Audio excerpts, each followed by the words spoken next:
Kalimera, good morning. I want to welcome you to the 5th DCAC, the 2023. It's the 5th time we're having this conference here in Corfu. Actually, not the 5th time we have it here in Corfu because we had an online conference on 2021. Last year and this year we have this hybrid mode where we have the Friday is devoted to online sessions only, and the Saturday is the conference is taking place here in the Ionian Academy in Corfu. We are always happy to be able to have this conference. It's the conference that our department, the Department of Audio and Visual Arts, is organizing, and the subject of this conference has to do all the time with the subjects that our department is dealing with. So everything that has a connection with digital culture, with digital art, and technology and theory about art, and the connection of art and technology is included in this conference. Each year we have a variety of different papers and different sessions, and it's always we're having a hard time to group the papers and the presentations in sessions because there are so many different presentations, and we're trying to have the sessions in a more general way, so to include all of the papers together. This is a nice problem, of course, because this is exactly the purpose of this conference, to have presentations that have to do with all these subjects together. So now I want to welcome you to the first session of this day, of the second day, New Aesthetics, New Dimensions, and the first presentation is from Stefania Kanelopoulou, Machine Learning in Cycling and Sports.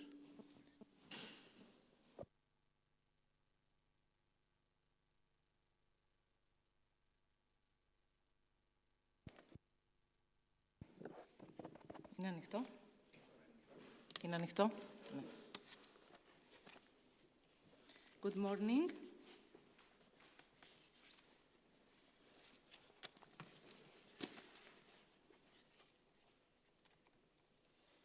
Good morning. My name is Stefania Kanelopoulou, and I'm preparing a thesis with Mr. Panagopoulos, who is currently the head of the conference. Our topic deals with the creation of a training system for indoor cycling using artificial intelligence in a virtual environment. In essence, in the audiovisual environment that changes dynamically according to the performance of the indoor cycling athlete, there is a virtual coach who uses an introductory test to categorize the athlete into classes and in real time gives instructions to the athlete during the training session. However, he has the ability to develop a training system for 6 months or even a year in order for the athlete to move up a class. For the purposes of the conference, a bibliographic review was made of the experimental research in the field of machine learning in sports, which led us to a series of conclusions. Artificial intelligence is one of the cutting-edge technologies in sports as well. Machine learning, and especially artificial neural networks, is perhaps the most commonly used applied approach among ML mechanisms.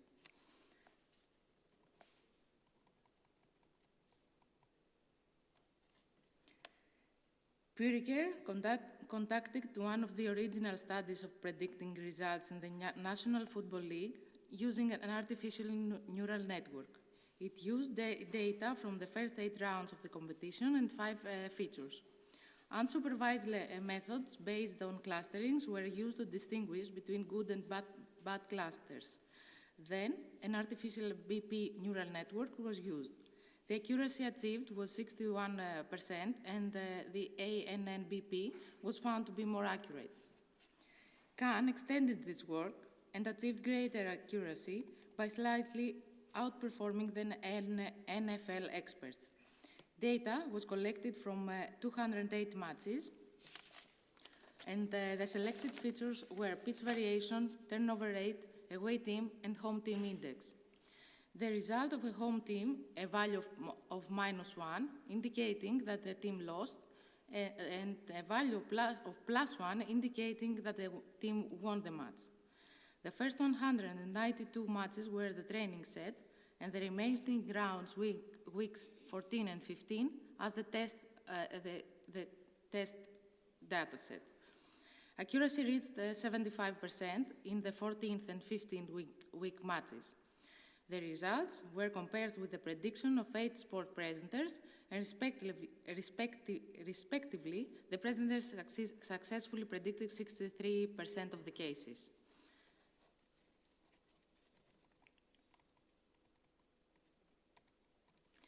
Michail and Trevathan attempted to predict outcomes from 4 different sports using a multi-layer perceptron trained with a BP algorithm and a conjugative gradient algorithm. The artificial neural networks had 20 nodes in the input layer, 10 nodes in the hidden layer, and 1 node in the output layer. The characteristics used were the same in all sports, and their special characteristics were not taken into account. The average performance of the artificial neural network algorithm was around 67.5%, compared to expert predictions, which achieved around 60 to 65% accuracy. Tax and Zoustra used data from Dutch football matches from the last 13 years to predict the results. The researchers were involved in the comparison of a model that uses characteristics from the returns of the bet and a hybrid model with returns from the bet and other characteristics of the match. For their prediction, they used principal components analysis, PCA, sequential forward selection, relief attribute evaluation, and correlation-based attribute selection. 9 classification algorithms were used in the experiment using the Weka machine learning software, namely LogicBoost, Artificial Neural Network BP, Random Forest, CHIRP, FURIA, DTNMB, C4.5, Naive Bayes. The algorithm with the highest performance of the full set of features were Naive Bayes with 3 features, and the artificial neural network with 7. Both achieved a classification accuracy of 54.5%. In a model including only data from the bet, Furia achieved an accuracy of 55.3% and was slightly higher than the model with the full set of features. In a binary feature model, including bet odds, feature loaded boost with relief feature selection provided the highest classification accuracy of 56.5. The difference between all data model and the betting returns model was not statistically significant. What was found was that the odds of the bet were a significant predictor of the outcome of the match.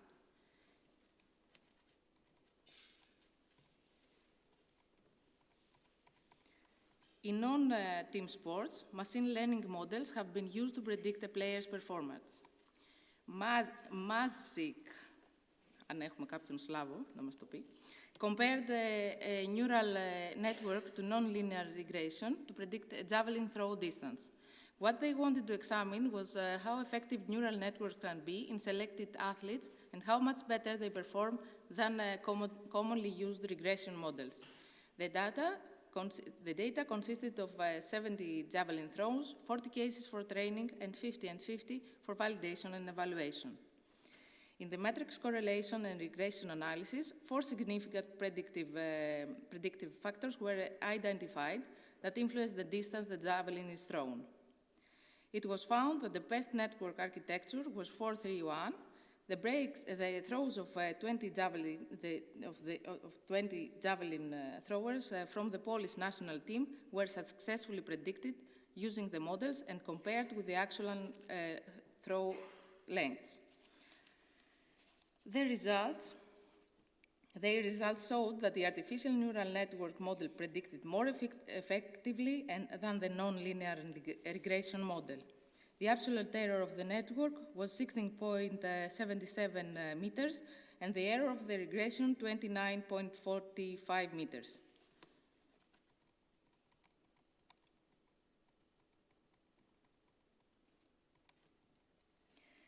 Edelman and Nasser investigated the performance modeling of an elite female swimmer in the 200-meter backstroke final at the Sydney Olympics.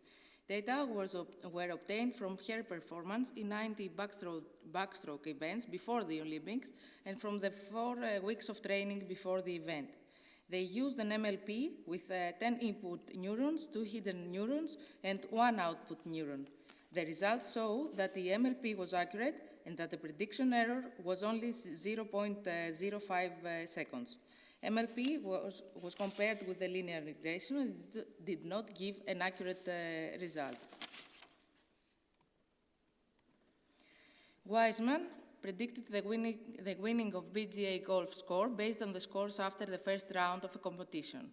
The researchers compared the performance of linear regression, neural network regression, Bayesian linear regression, decision tree regression. The analysis of the metrics and its correlations selected as predictors of the top score of round 1, the average score of round 1, the event course, the main event, the range of courses, and the total prize money. Data from 2004 to 2015 were used to build the models, and tournaments from 2016 were used for validation.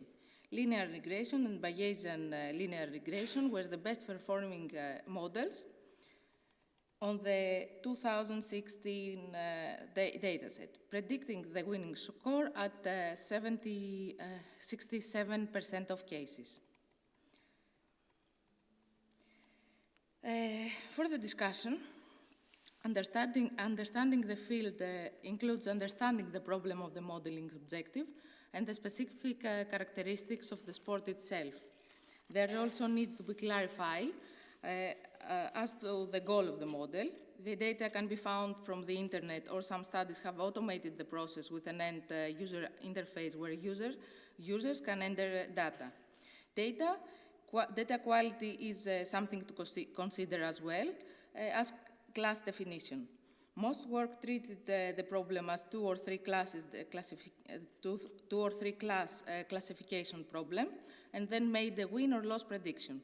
To select the features in the sport result data can be divided into different subsets.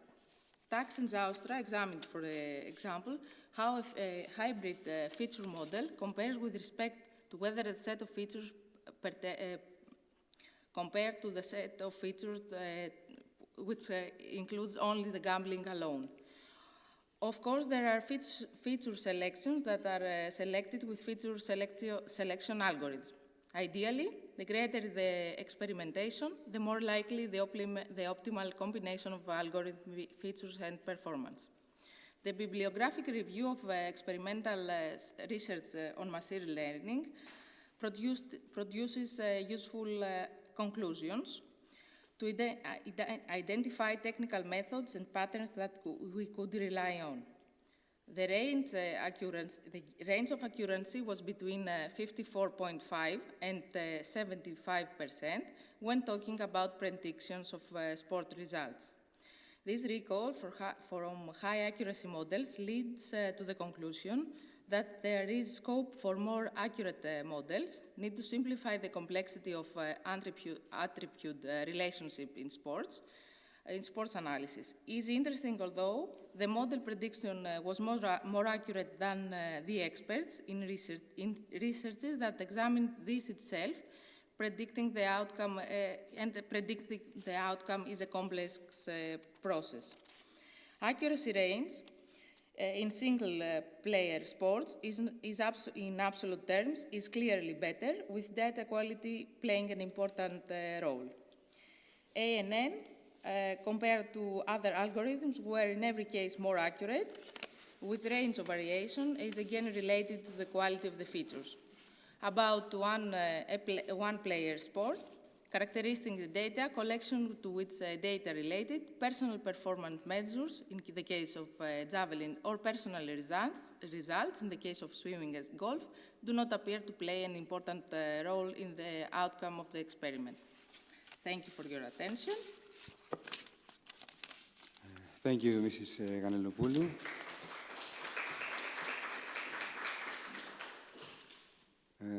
I don't know if anyone wants to ask something. Okay, thank you. So now we can go to the next presentation for the day from Mr. Konstantinos Tsutas with the title Emotion Recognition in Experimental Video Sequence.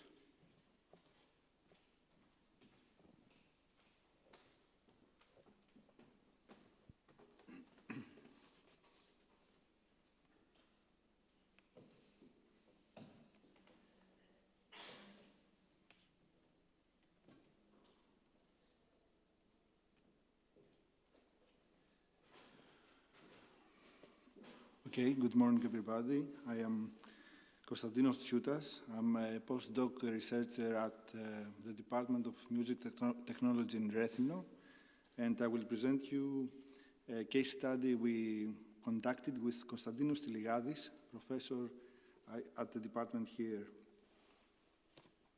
The title is Emotion Recognition Experimental Video Sequence. The research question that we're trying to answer through this study is generally under the umbrella of human-computer interaction discipline, and basically to understand which emotions are induced when an individual is exposed to specific stimuli. I'm very interested generally in searching about how human beings, how individuals act when they see a video, they listen to the music, etc. It's very complicated generally to measure emotions, and a question that we try to answer here is how can you measure emotions? It's more complicated even in the cases when you have multiple stimuli, like visual stimuli and auditory stimuli together. Things are getting more complex. A little theoretical background around this subject. Goldstein says that stimulus it becomes electricity in our mind, and generally this cycle here you see in the slide. Stimulus becomes electricity, and electricity becomes, through neurons and etc., experience and action. Somewhere here is knowledge and emotions. It's not written that emotions is here, but somewhere in this chain there are emotions. And Russell says that he has made a classification of the well-known emotions like angry, happy, depressed, sleepy.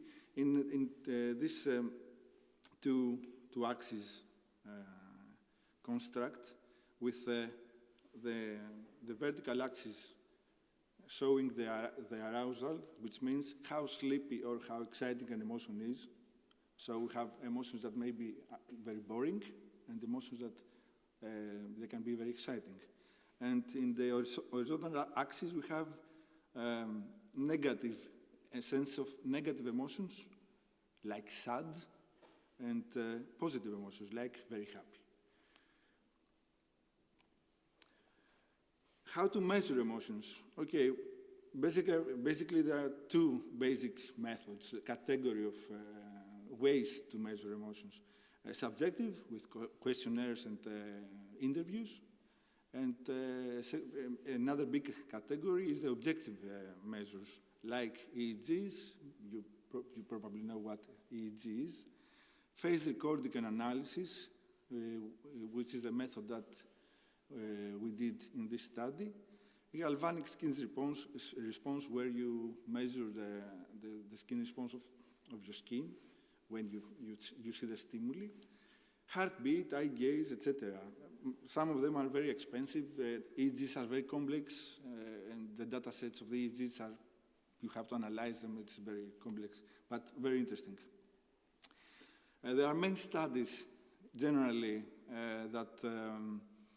that do this experiment, that they put the subjects, the humans, to watch videos, and they measure EEGs and the galvanic response, and there are many results that you can find in the literature. This table here is from this article, Psychological Sensors-Based Emotion Recognition. It's a very interesting article. It's a survey about what other scientists have done in the field. How do you do emotion recognition through face analysis? Okay, emotion detection and face detection, the face recognition, can be done these days with neural networks and machine learning a lot. A very famous algorithm is a deep face algorithm, which is a free algorithm, and we took this algorithm in Python and would run some tests to extract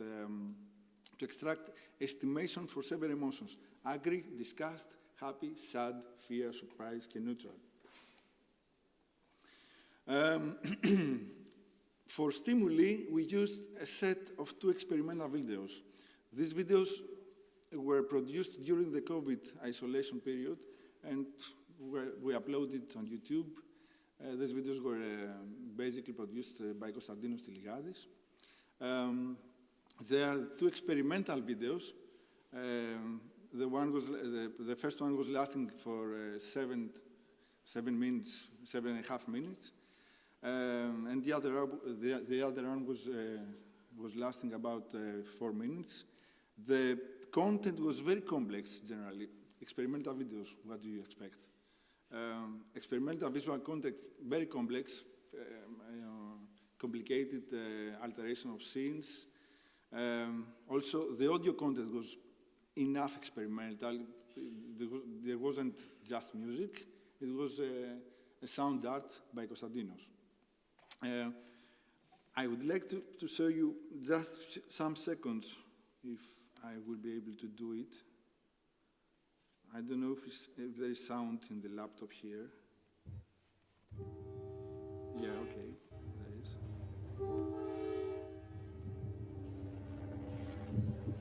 This was the first video that our participants in the experiment had to watch.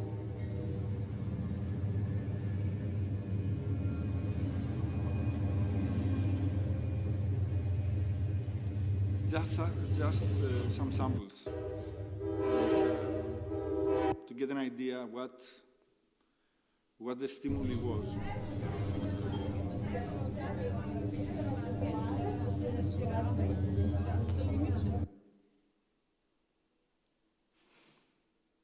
Okay, and something like this was the second video too. Okay. So what was the experimental procedure? Each participant had access to this video through YouTube. So each participant would see the videos any time of his day in uncontrolled environment. What do I mean? We didn't get the participants in a studio to see the videos and with a certain temperature and certain environmental conditions. Each one was in his own place, in his own home, and just watched the video. Okay. There were 11 individuals. In the table, you can see that there were 5 females and 6 males. You can see their age. And there was a specific clue, a specific different thing about them. The females were students of the master course here, so the master course of audiovisual arts, and they had experience in arts, and generally they had experience in watching such videos. The males, they were mostly about 20 years old, and they didn't have that experience. They didn't have watched such experimental content again. Each person had to watch the video only one time. And in that one time that he watched the video, he had to record his face using a Windows camera recorder. Only one time, because we didn't want to bias the results. So if you see the video for one time and you record the second time, maybe the results wouldn't be so clear. The recorded videos were then analyzed with deepface algorithm. What deepface does? Okay, this algorithm examines each frame of the video and estimates a percentage for each emotion. Okay, so the video has, for 7 minutes video, you have 7 minutes with 60 seconds and 25 frames per second. This results 15,000 frames, okay? So for every frame, the algorithm extracts these values about these 7 emotions. So, for example, for a frame, a face could be 70% angry, 10% disgust, 2%, 10%, 2% happy, etc. And if we add all these values here, we have a total of 100%. So if you are 60% happy, you cannot be 60% sad. Okay. I mean, you understand. So, for example, this is a plot of angry, of emotion of angry, for one user for video one, sorry. So you see here, it's a very complex array. It's a very complex graph. I mean, sorry. These are the frames here. This is the values of angry during the video for 5,000 frames. Okay, and you see that this person was angry for about, let's say, 200 frames. Then he was less angry, etc., etc., etc. We cannot take all these values and do things with all these values. So we dealt with mean average values.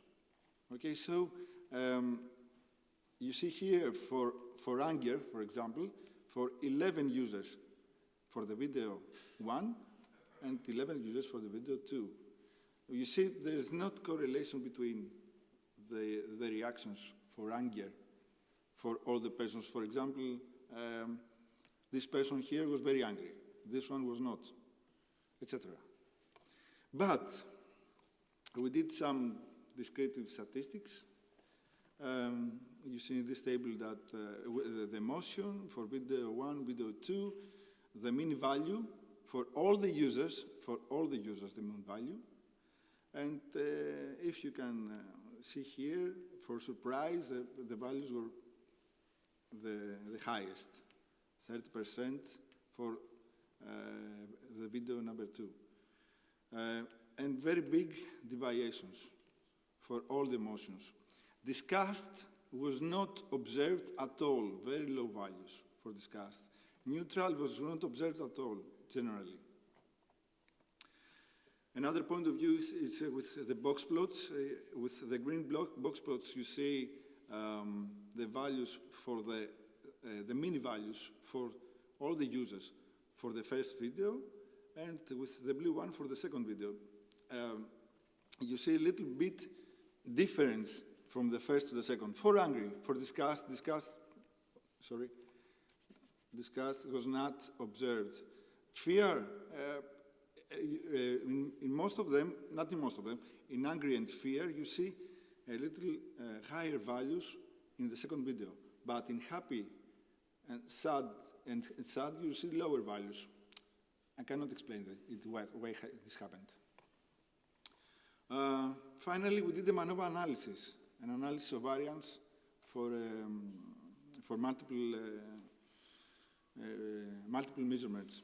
And we chose 2 factors The one was the stimuli itself, so the video. So did the video impact their emotions? Did the video had impact on their emotions, the first or the second? The change of the video, did it have impact on their emotions? And another one was the experience. As I told you before, 5 of them had experience. They were females, and they had, don't misunderstood the females, I don't say it. They had experience in watching videos, experimental videos, and the other 6 boys, they didn't have experience. So this was the second factor. Within subjects analysis with SPSS, we found that experience had a strong impact on the emotions, on the emotion of happiness, with the P factor equal to 0.027, which is less than the value of 0.05. The same, so there is indeed a big impact of experience in the emotion of happiness. The same happened with the emotion of surprise, with the p-value 0.007. And finally, the video had the change of the video from one to the other had a strong impact in the fear, with the p-value of 0.023. Discussion.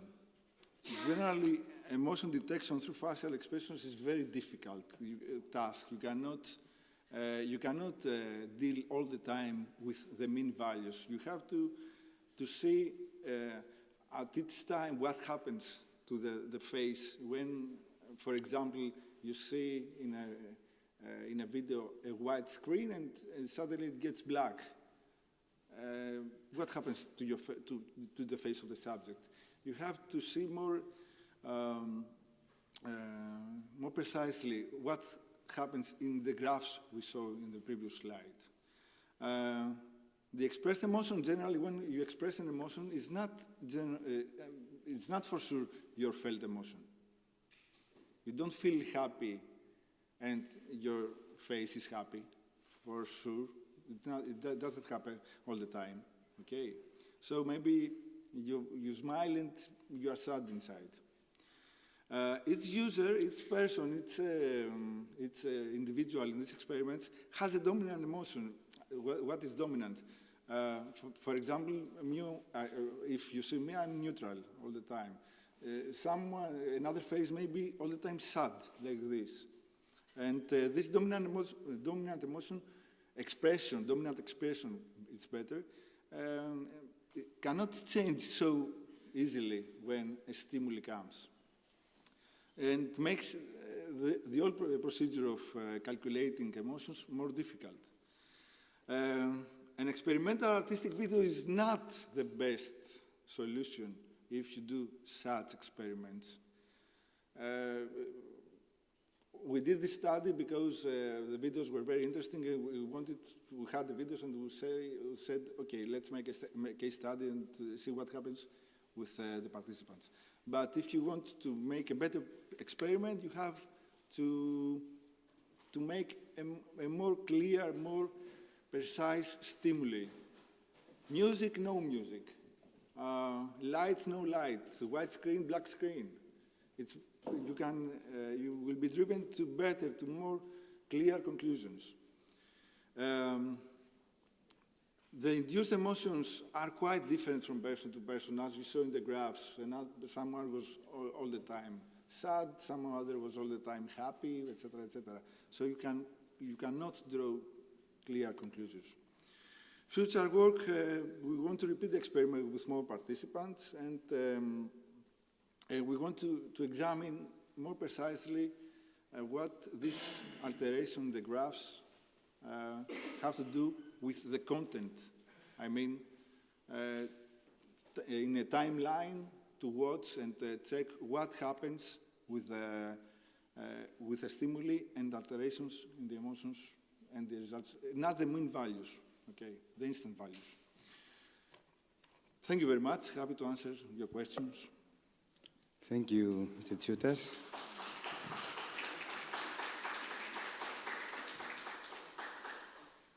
Any questions? Yes? Yes.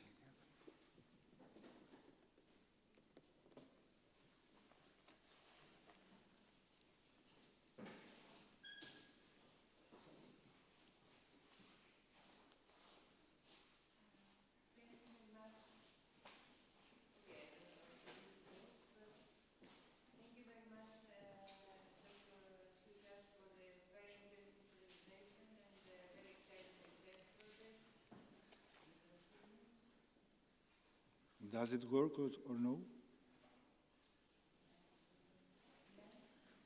Okay, I will speak loud because... Okay, okay.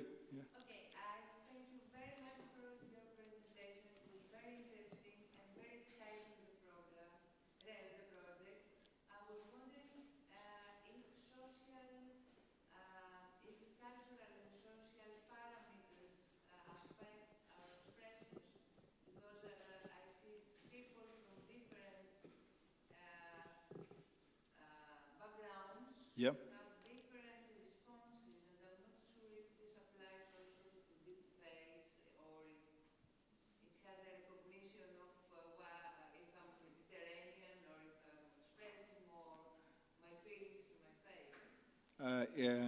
Deepfake extracts conclusions about ethnicity and culture. I think, yeah, it can, yeah. If I remember right, yeah. But yeah, it gives you such results. But we didn't get these results in this study here. But It was a general question, but thank you very much. all the there are other algorithms right now, like FaceApp.js, for example, that it runs in the browser very easily in JavaScript, and it gives you results about culture, if you are black or white, etc., etc. Yeah. Very interesting. Thank you again, Dr. Tsutas. Thank you. Okay. Thank you very much, Konstantinos. Thank you. I want to ask for all the presenters, please, to keep the 15-minute time limit because we are already a little bit behind schedule. Thank you very much.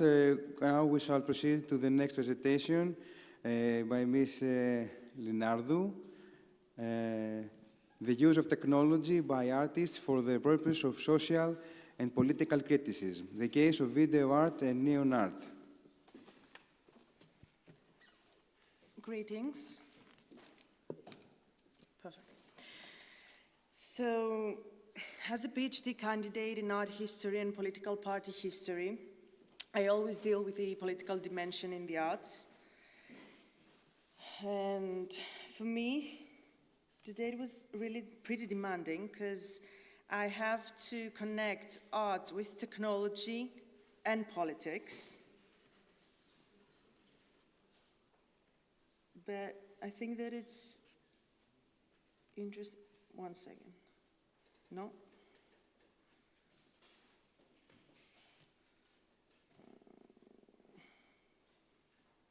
Okay. So, and yeah, today's pretty demanding for me because I have to prove reasonable that political and artistic ideology is connected with the technology field. And to be honest, a lot of art historians rarely connect the concept of technology to the arts and basically with the art movements of the 20th century. The purpose of the research is that I want to prove that technology can be treated more positively by the general public if we relate the new forms of art to the political dimension. And now the basic question, why is important the connection between art and politics? The individual maintains an autonomy but also a collectivity as part of society. The citizen shapes the structure and constitution of the state either indirectly or directly, with the result that the autonomy of the individual is included in a collective framework. So for me, the political role of art presents the different educational value of the arts. It's not only the political propaganda and etc., but a way to feel part of the society, part of people's lives. Several times, I have to admit that visual artists renounce current issues, putting aside the seductive relationship between politics and arts. The social status of the artworks will always be part of the social creation, as the creator is a social human being, but that's not necessarily a collective one. And what is the connection between art and technology? I studied a book named Digital Art Forms by Athanasios Vassilakos. I like that he tried to analyze the connection to art, technology, and science. So he noted that a group of philosophers argue that science focuses on the natural world.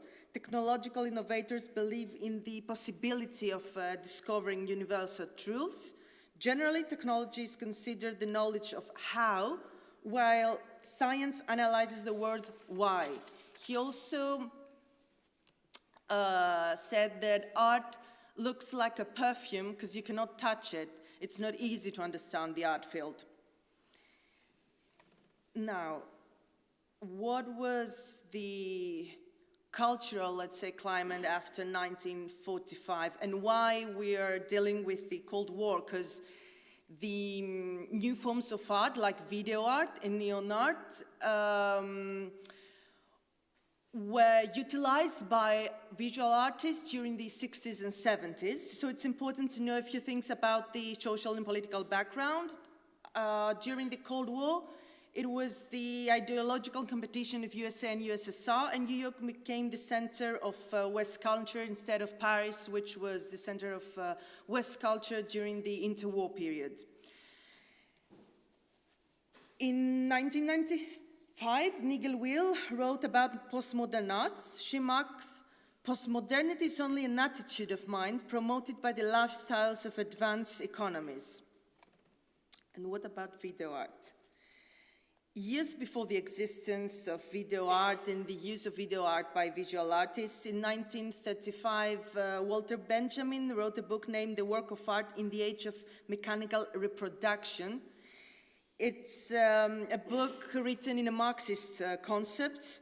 He tried to explain the expansion of technology in his days, and he marked that we must expect great innovations to transform the entire technique of the arts, thereby affecting artistic invention itself and perhaps even bringing about an amazing change in our very notion of art. At the same period of time, television was the new tool of technology. And in 1970, the artist Douglas Davis discussed a few things about television. He said that the biggest honor for television is the declaration of it, and this disappointment became the origin of video art. Now, we're going to talk about the Chilean artist Juan Daune. What made a big impression on me is that the Latin American visual artists gained so much fame in New York, in the biggest USA galleries, traveled to Europe, started painting in Madrid, and still did not hesitate in a Cold War climate to criticize the unpleasant events of this country in the decade of 1970. So Daune was one of the first artists to experiment with a new technology.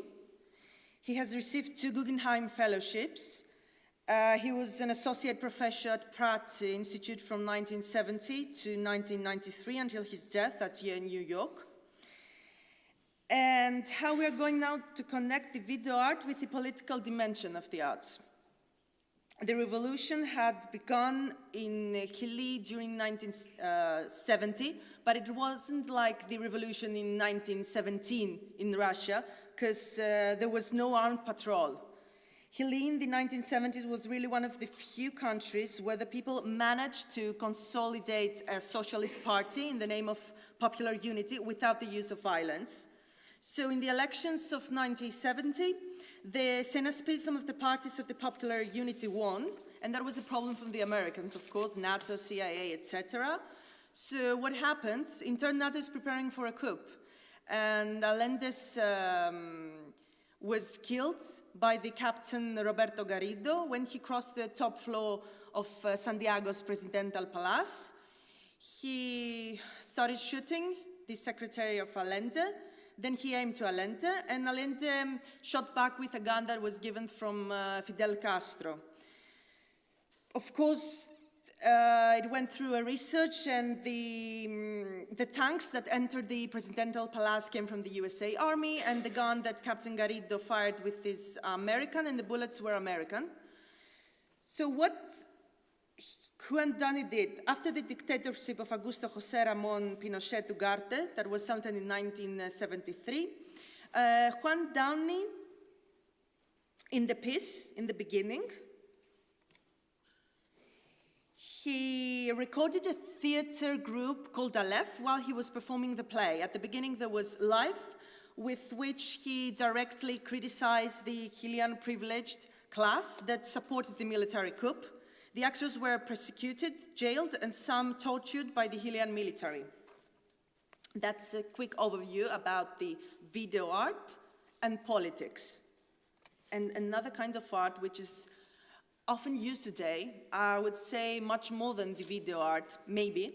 There are also artworks in the National Museum of Modern Art in Greece about neon art by Greek artists.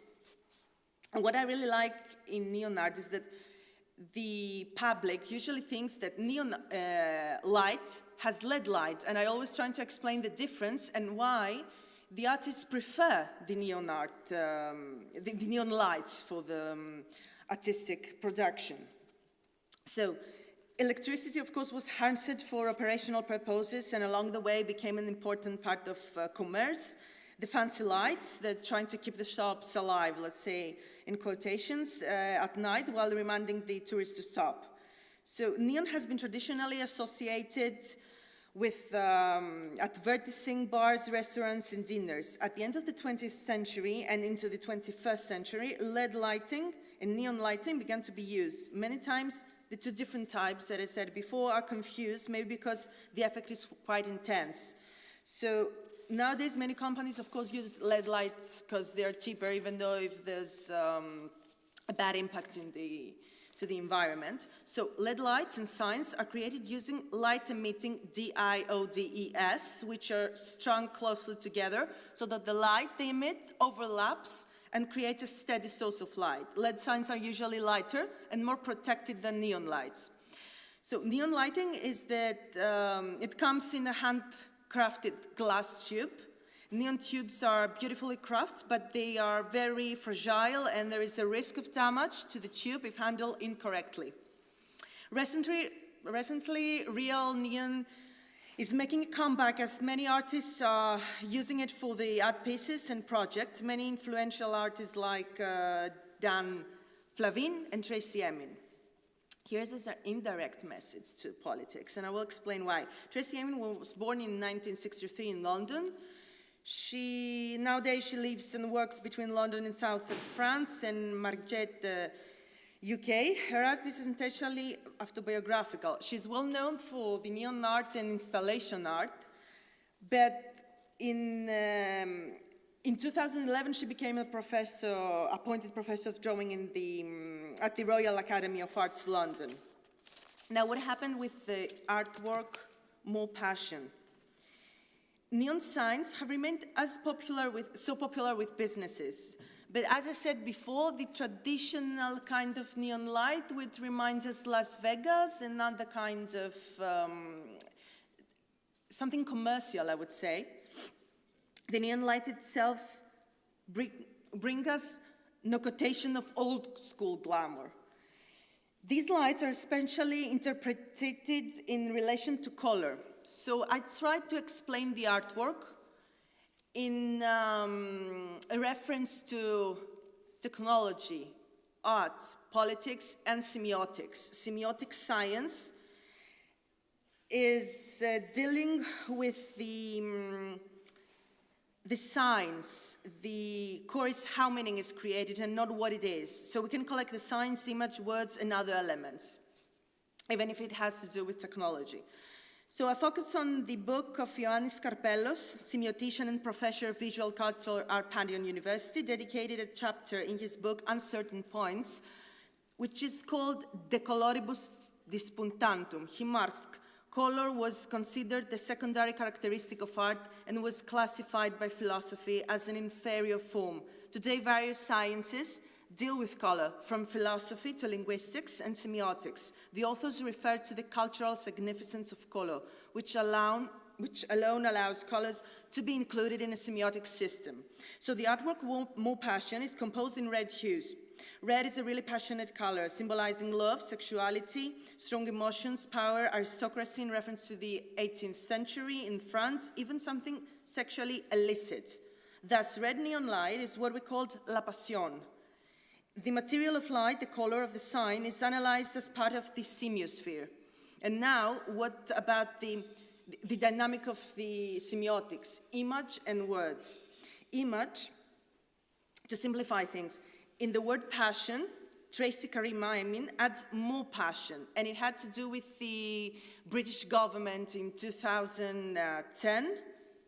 There's an indirect way to comment politics. David Cameron was elected Prime Minister following the 2010 general election.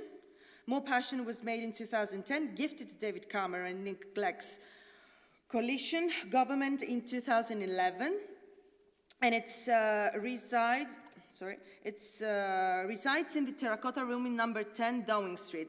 However, the work, which once appealed for more passion in British politics, and now it's recently been requested by Emin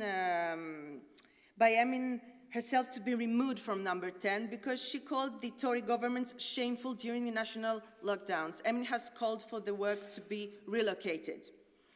Tourism, she said, Tory government, because tourism is political philosophy based on a British version of traditionalism and conservatism, a political party whose guiding to private property and enterprise, the maintenance of a strong military and the preservation of traditional culture, values and institutions. So London does not need any more passion. The conclusion is quite theoretically, technology can be treated more positively by the general public if we relate the new forms of art to the political dimension. For me, thinking of Juan's Downey video art against dictatorship and Tracy's Karim in mainstream, for me, neon art, I would say, commercial, mass art, can separate technology from the daily function attributed to it. So when art meets technology, it can be used for radical criticism or indirectly, transforming art itself as well as technology. Bibliography, I really thank you.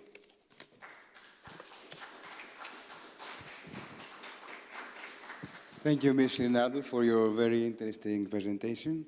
Are there any questions?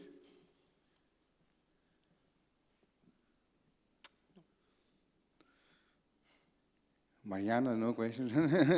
Because I'm asking Marianne because she's a video artist and she was the president of our department some years. Yeah. Actually, she created our department, and not Dalila. Because Dalila is professor of semiotics, because you mentioned it also. Yeah. Yeah. Yeah, the video streaming is not, cannot hear you if you're not... So very quickly, I am actually interested on your latest part, which was mostly about neon art. And how do you envision this passage between neon art and the digital time? How do you see it happening? Because neon art is pretty much connected with the analog. Yeah. And there are a few artists still developing it today. How do you do the cross? Okay, so when I was studying history of art, I realized that rarely they focus on the art in the 60s and 70s. And I thought that the new technological art forms are really important. Today, a lot of artists use video art in neon art. Then I tried to explain this theoretically, because I'm an art historian, as I said, and studying basically the political dimension of the arts. So I said to myself that today I've also students usually say that we cannot accept that video art is a new kind of art, or neon art is a new kind of art, or that technology, it's for different purposes. And then I thought that why? It could be also for a political criticism, and that was the basic idea for the whole research. That's it. And I tried to combine semiotics because the one who is that I'm dealing with for my PhD, it's Ioannis Karpelos. He's the one that is, he's the professor for my PhD thesis.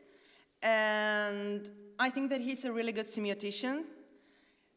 For me, he's really good, and his book, it's really interesting. And then I said that he's my professor, he's really good at semiotics. Why I cannot just try to explain an artwork by semiotics with the political dimension? So that it's more theoretical, my approach. That's it. So, it's okay? Yeah, okay. Okay, thank you very much.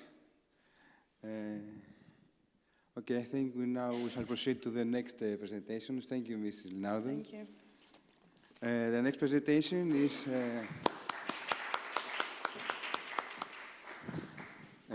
by Mrs. Katsaridou, Reframing Inversion Agency in In-Betweenness in Contemporary Art, the case of interactive holographic installation, prime and moved mover.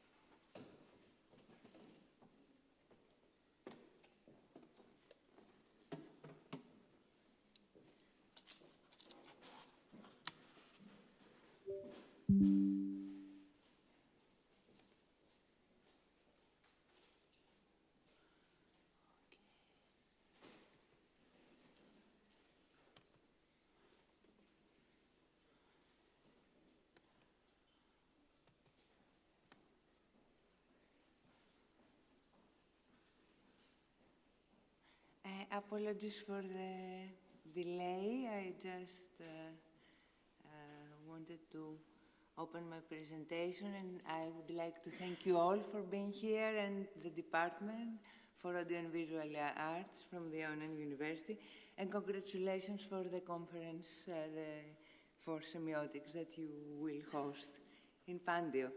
So, today our presentation, Reframing Immersion and Agency and In-Betweenness in Contemporary Art, and in the case of the interactive holographic installation, the prime unmoved mover, is part of a broader research on interactivity, immersion, and agency, and emergence.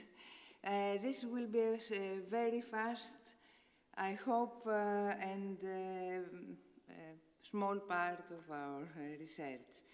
The research is done under the auspices of HAL, Hub of Arts Laboratory of the Department of Audio and Visual Arts. And this is my presentation overview. We will discuss a little bit about interarts or intermediate arts, about immersion agency and betweenness, very fast, artworks, and we will proceed with the analysis of the prime unmoved mover, and we will have some conclusive remarks. So, interarts, there are two directions, two different ways of thinking. The one focuses on how materiality, modality, and semioticity interact in order to achieve an aesthetic effect and enables aesthetic experience. And it raises the question of the arts and how to cross their borders in conjunction with an analysis of the material, medial, semiotic, and aesthetic properties of an art form or particular artwork. Goethe, we go back, notes, this is the second the second approach, but they both coincide in contemporary times. That's why I refer to them. I don't make history. Goethe notes that it constitutes a little world of its own, opera. He refers to opera, but in any art form and complex semiotic system, in which everything follows certain laws, which is judged in terms of its own laws and must be experienced to its own characteristics. There is a focus on the dissipation of the boundaries also between art and life. We may see the same on intermediality theory, and we can refer also to Agnès Pessot, but I didn't have the time now. Immersion and agency. So, immersion is what we call in literature the suspension of disbelief in the first level, but according to Murray, immersion is the sensation of being surrounded by a completely different reality, as different as water is from air, that takes over all of our attention, our whole perceptual apparatus. And Mary Laurie Ryan uses instead of the term immersion, the term fictional recentering. It's the same thing, almost the same thing. That is, and it defines fictional rendering as consciousness relocates itself to another world and recognizes the entire universe of being around this virtual reality.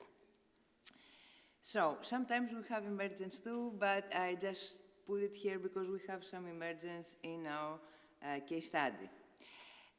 Immersion is a cultural topos, according to Hutamo,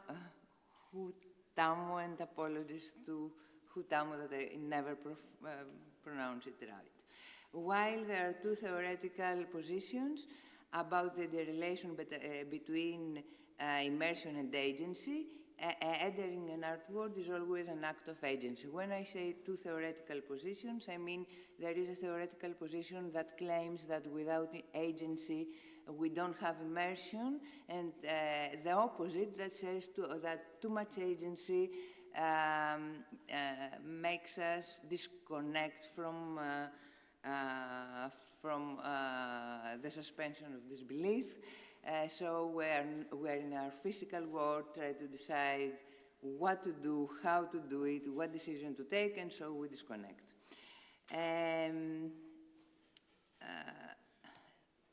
So artworks. In artworks, like in any fictional world, universe, we have space, time, rules or laws, if we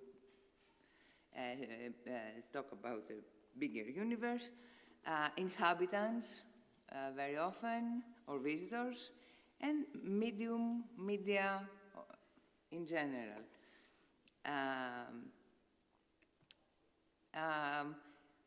The way the images, I put images from the installation, from the case study installation, and while there are visitors, the exhibition was open just to show you also some images of the installation. So the audience is usually part of an installation. Now they become avatars, and at the same time they are, of course, physical entities with our identities. So it's a hybridity. There is a hybridity.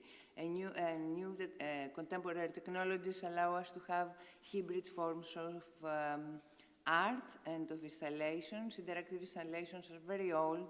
They exist many, many years or centuries, I may say. But now we have the possibility to have this hybridity between media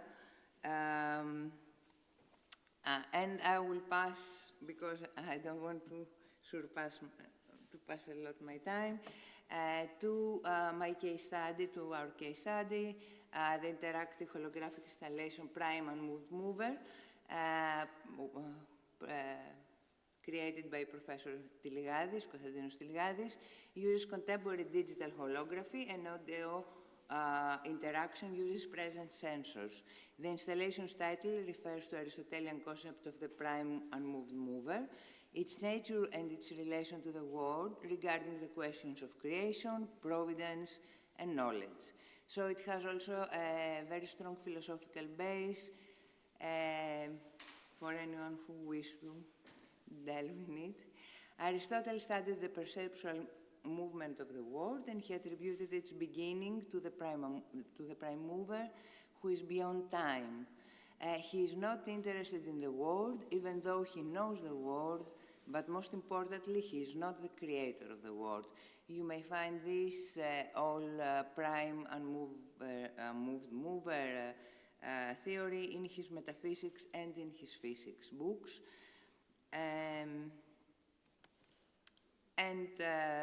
Interaction is achieved through presence sensors, so we have a bodily interaction and not a choice that will maybe, like the second theory says, disrupt our immersion.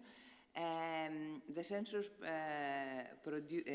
when the sensor senses the presence of the audience, there are 4 sounds produced, one for every natural element: air, water, earth,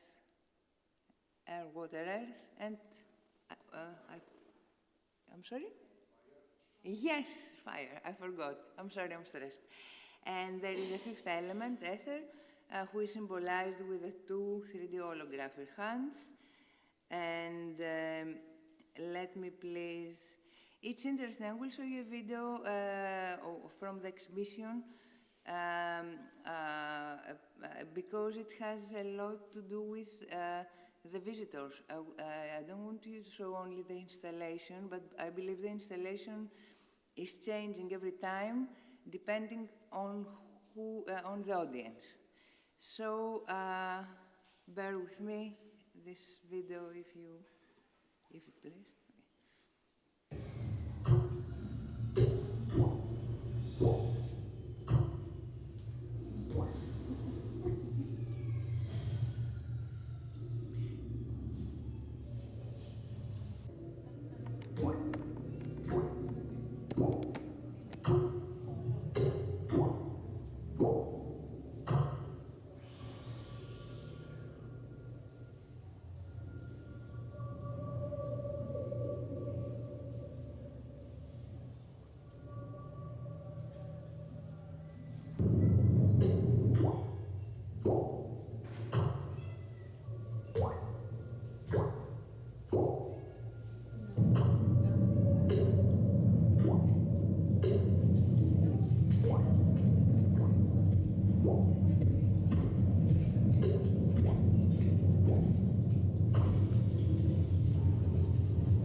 See the visitors take all different actions. I didn't talk too much just to hear the sound, and they try to understand, to comprehend what's going on, and to interact with the sounds, because the sounds become louder or less loud. So.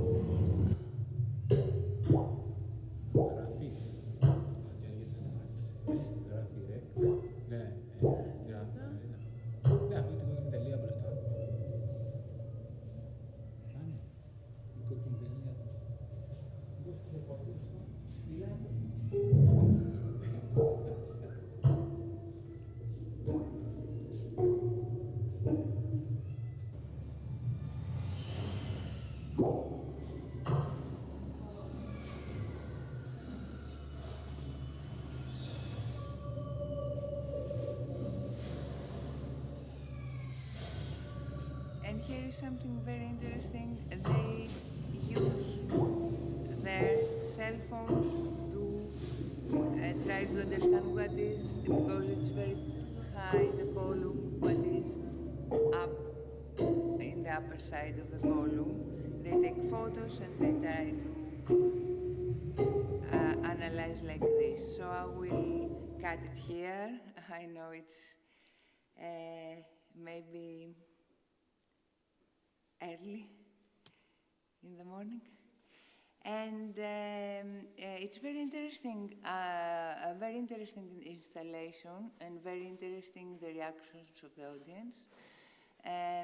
Not only in philosophical terms that I said before, but also because it constitutes an autonomous world, nested in our physical reality. It's a hybrid. We have the digital and the physical, and it incorporates physicality, yeah, and it blurs the boundaries between the two. It creates an intermediate experience through sounds, material, digital, holography, lights, and audience movements. Interactivity leads to various audience movements and reactions, and possibly emergence of unexpected ways of interaction. We may see in a photo that someone decided to just sit there and just sit and listen. This was not planned by the creator. And audience embody a double role, their physical. I spoke about it, so I will pass it. I have the sitting person. The experience is personal, the word is shared. Every visitor reacts in different ways. And I will pass to the conclusions. In contemporary art practices, technology allows the blurring of physical, fictional, and in-between worlds. Audience participate and become active diegetic or actants in general. The installation allows agency and immersion. It has an inherent element of playfulness and discovery. The audience act as children that try to understand the rules of the world and deciphering the meaning. There is also another spiritual transcendent world that it is implied but out of the people's reach. The level of sound and the improvisation of the movement creates a different spatio-temporal relation and a unique experience for every visitor. In the end, the rules of the fictional world remain the same, but every time the experience is a little different depending on the audience. Finally, a parallelism with Aristotle's prime mover brings the artist, the creator of the installation, on the position of the prime mover, the one responsible for the beginning of this world. He is beyond fictional time. He lives in our real time. He initiated the world, and then he took the role of the observer, leaving the visitors to make sense of the world. So thank you all for your attention, and apologies if I pass the line. Thank you, Mrs. Katsaridou, for this nice analysis of the work of Mr. Tiligadis. I suggest that we don't do any questions now, because we are already behind schedule, okay? So we shall proceed to the next presentation by Ms. Kanser Karafova, Breaking It.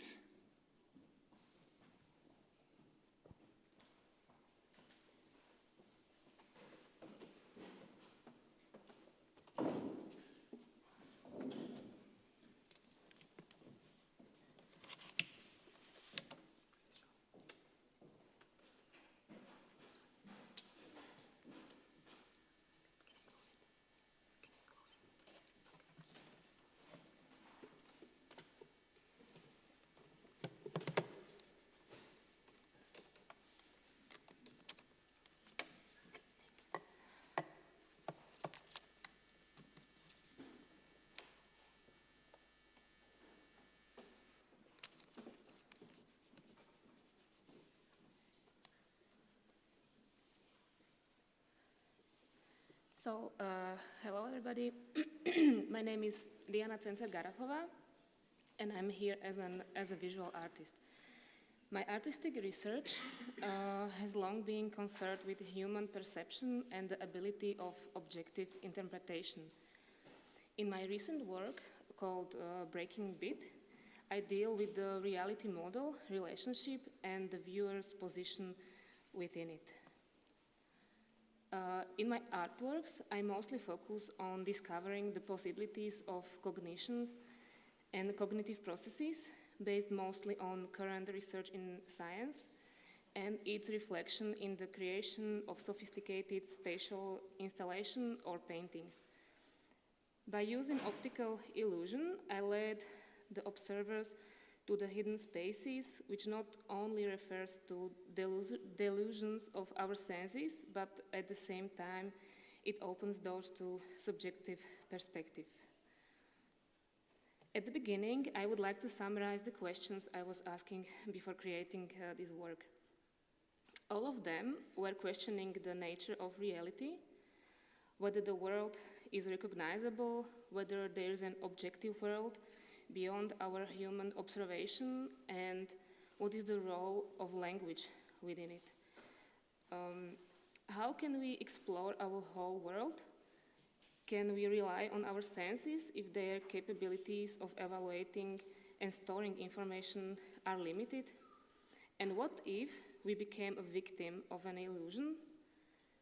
Will this sharpen our senses, or on the contrary, will we start doubting them? What is the role of an art and its form of presentation when it became to exploring the world? These questions have something in common, which is information.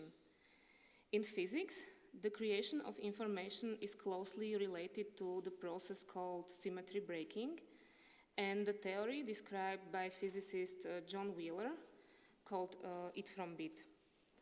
Wheeler's it from bit concept implies that physics, particularly quantum physics, it isn't really about reality, but it's just our best description of what we observe. Anton Zeilinger, quantum physicist and Nobel Prize winner in physics of 2022, interpreted this idea as the fact that, that whatever we do in science in order to define reality is based on information which we received, by whatever that means. Inspired by those and many other theoretical concepts, my research resulted into exploring the relationship between it and bit. In this case, it is a representation of reality itself, and bit is the information we have about it. Interpreted in art, on one hand stands matter, shape, form, and on the other is idea, concept, information. I'm referring to the fact that knowledge about the world, and not only in science, is based on our models, and this was first of my focus of my study. One clear consequence of Wheeler's it from bit is the importance of the observer. Wheeler talks about participatory universe where the observer is not only passive, but the observer in certain situation makes the reality happen. He or she has the crucial role in the whole process.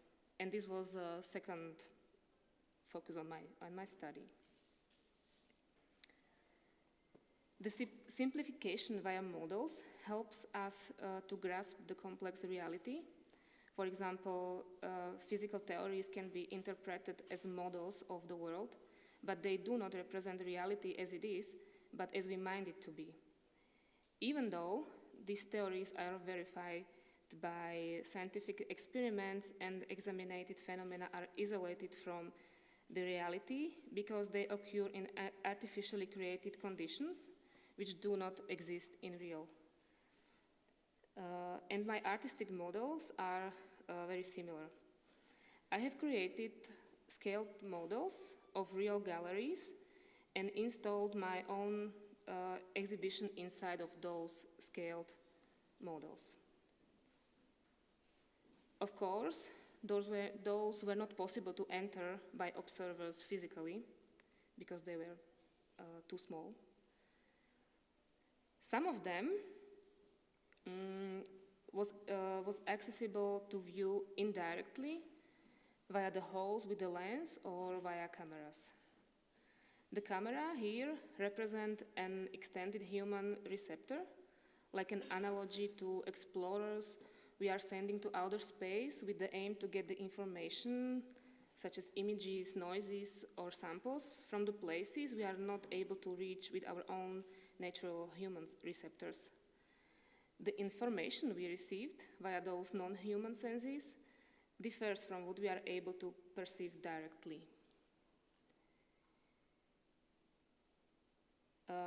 In this installation, the view of the camera was real-time projected in the next room and enabled us to have the look inside the galleries. These aspects bring us back to Wheeler's idea and the question about nature of reality and its dependency on how we are perceiving it. We create different models of reality based on receptors we are used and the information we get.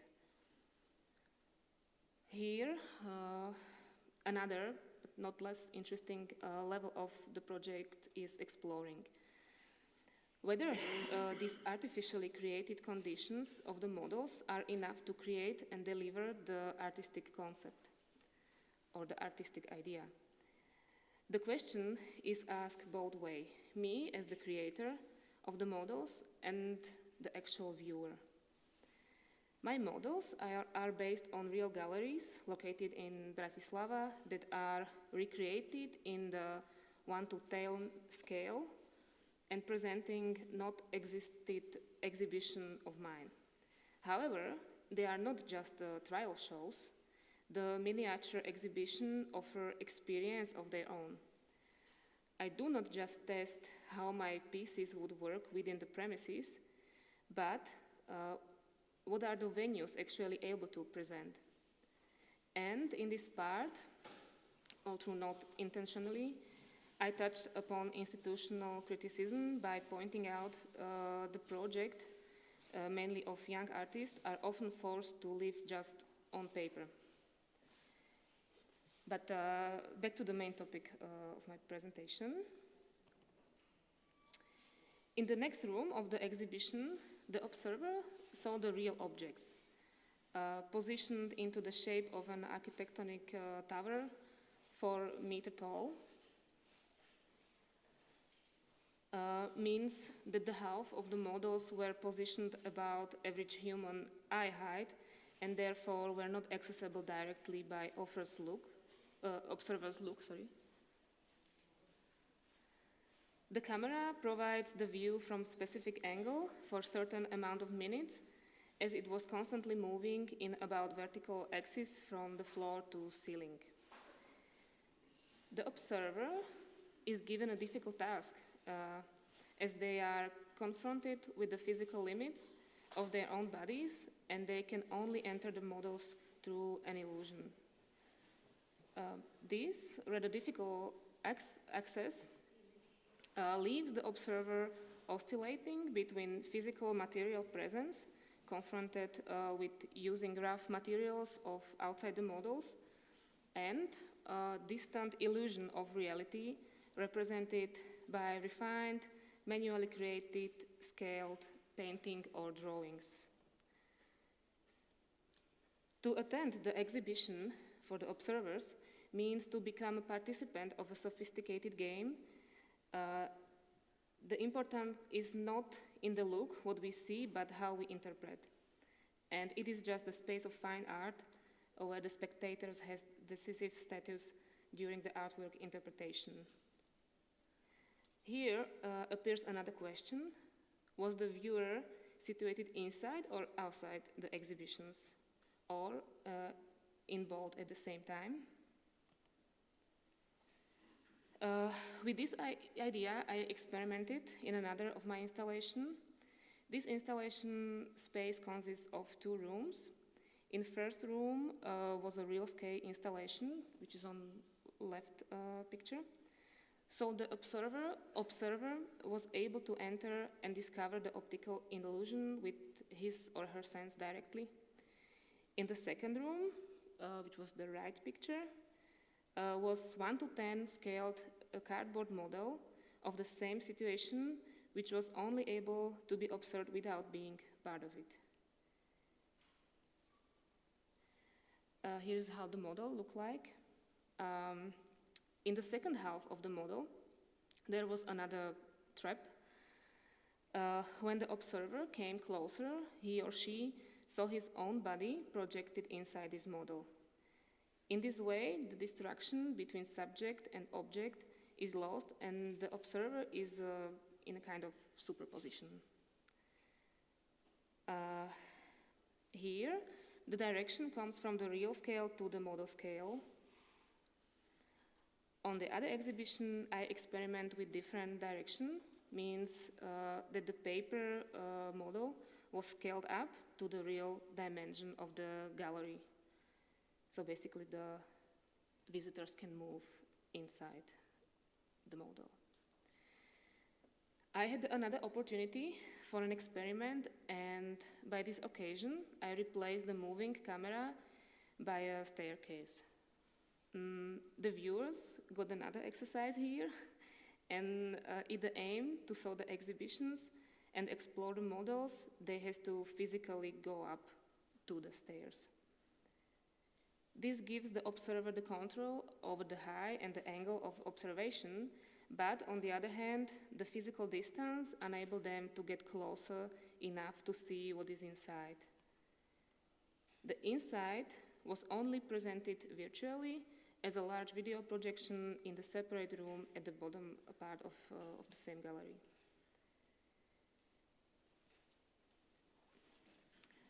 My work resulted in conclusion that the complex knowledge of reality is not possible because we cannot observe it without being part of it.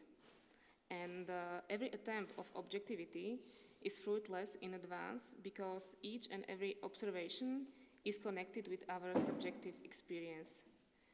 Our knowledge is closely related to the language we used, even if it's visual, linguistic, mathematical, etc.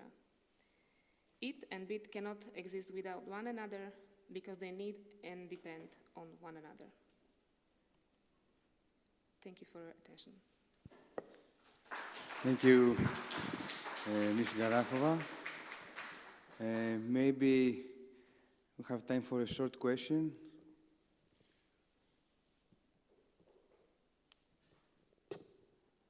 Okay. So we shall proceed to the last talk for this first session by Denton Ferguson, Hands, No Hands, Post-Digital Materiality.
Good morning.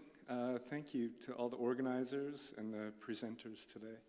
I hope my Canadian accent isn't too alarming or distracting during the presentation here.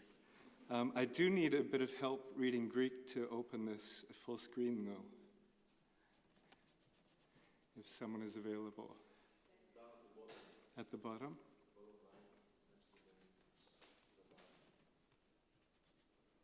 Right here.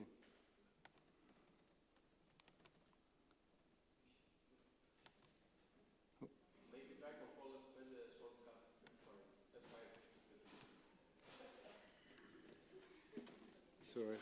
Now I embarrass myself by introducing myself as a media arts and sculpture professor. But my background is in sculpture, so the presentation today is a lot about how I came to media arts, but then also I'm returning. No? Did I break it?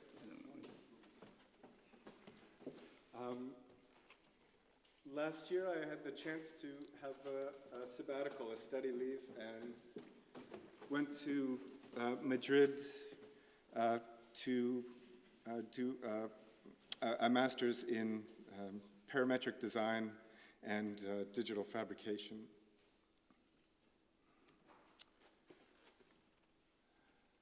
So it was a chance for me to recontextualize my work, especially after teaching online and understanding this hybrid space between the digital and also coming back to the material. A lot of my students really recognize this need for the embodied material experience, but also have this already a long history of working in this virtual world. So an early work of mine about 20 years ago. Some of the newer work I had made a couple of years ago, but it seemed to fit into this idea of working with digital fabrication, but also this in-between space of image and object.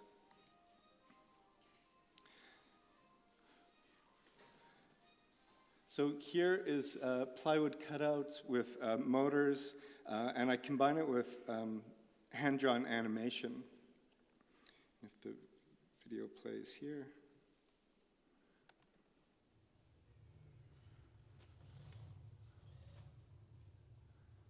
So trying to combine collage, hand-drawn animation, simple animatronics to get at this feeling of an in-between space. A lot of the ideas that I was working with in terms of reflecting on my own work was looking at how I approach building an art vocabulary for foundation or first-year students. So one project that I like to do is I have them bring in objects and talk about the formal attributes of the object, things like shape, color, texture, but then also the associative attributes. And those associative things, so borrowing from Laura Mark's ideas from Peircean semiotics, the idea that the formal attributes are there and they're kind of factual, we can't really argue with them, but the associative things are the things that the personal, the cultural, the social, the political start to shift. So what I get them to do is make a hybrid object based on all of the attributes, the formal attributes of these objects, and recombine them to try to produce new associations or meanings. And some of the examples of artists that I show them, people like Michail Johansson, Janine Antoni's famous work Cradle, where she cuts a construction bucket in half and melts the other half into smaller and smaller tools that are related to the bucket right down to the baby spoon. Merritt Oppenheim and Gillian Opie. I won't read all of this because I know we're short on time here. But the key there is this idea of making them strange or unfamiliar in some way. So also it had me thinking of Donna Haraway's Cyborg Manifesto, where she talks about this hybrid space. It's something that's very difficult to categorize. It's between two states. And it also had me thinking about some of the writings of the automaton. So when I'm working with animatronics, sometimes there's a kind of general narrative that there's an automaton that is unable to do something as compared to usually the depiction, especially in a kind of male North American depiction of the automaton as a kind of machine that excels at things. In this case, it's something that's unable to do things. So this idea of sublime dreams and living machines, the automaton in European imagination, is a book that talks about the fears and desires that we put on those objects and machines. So this is an earlier work of mine as well. Why is it so funny when we see a robot fail? What part of us is within that as well? My starting point were these do-it-yourself home repair and improvement books.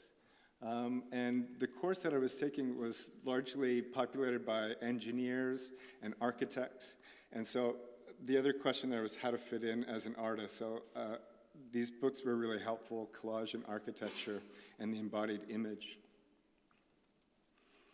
Some of the artists and artworks that I was thinking of at the time.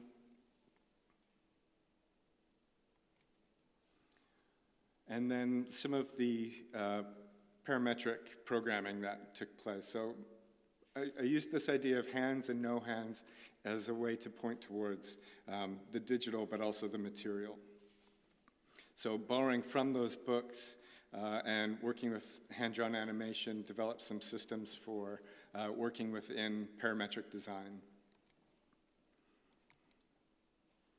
And then recontextualizing that image, changing the attributes of that image.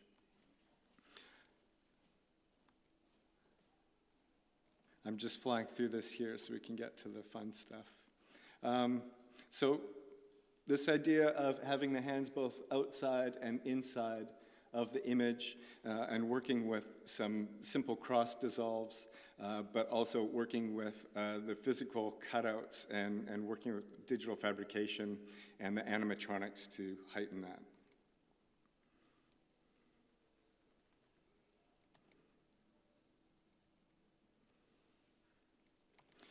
Also some experiments with some of the materials that were there. This is some 3D printing in clay, learning how to write the code for that.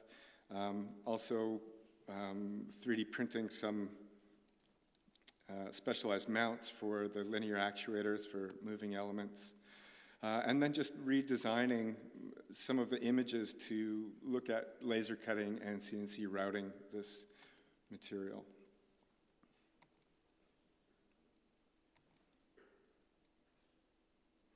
And so with the constrained amount of time and space that I had there, I just did 1/4 section of the entire model and broke the image down into circular elements, this using different ways of designing for cutting with the different router bits that were automated, some material experiments, and then some of the collage that was taking place within Photoshop and Grasshopper, which was the parametric design program, and beginning to mount some of the elements together here.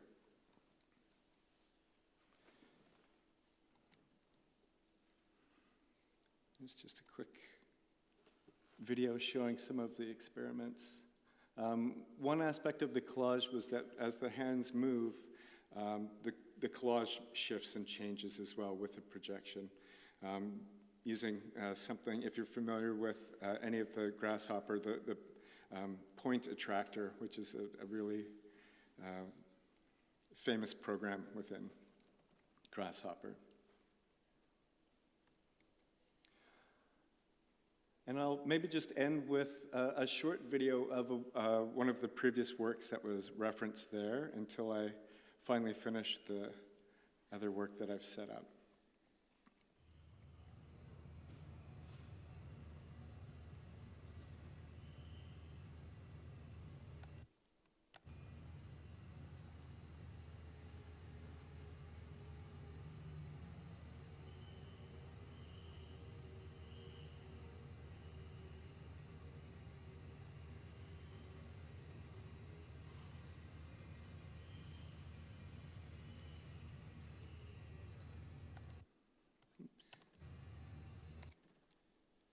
Great.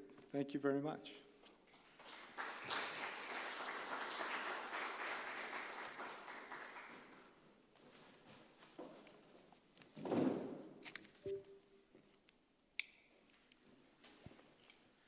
Thank you, Mr. Ferguson, for your very interesting presentation, very innovative from my eyes. I've never seen something like this before. Congratulations. I now want to invite Associate Professor Yannis Deligiannis to be the chair of the next session. This was the last talk for the first session. Please, John, come and join us.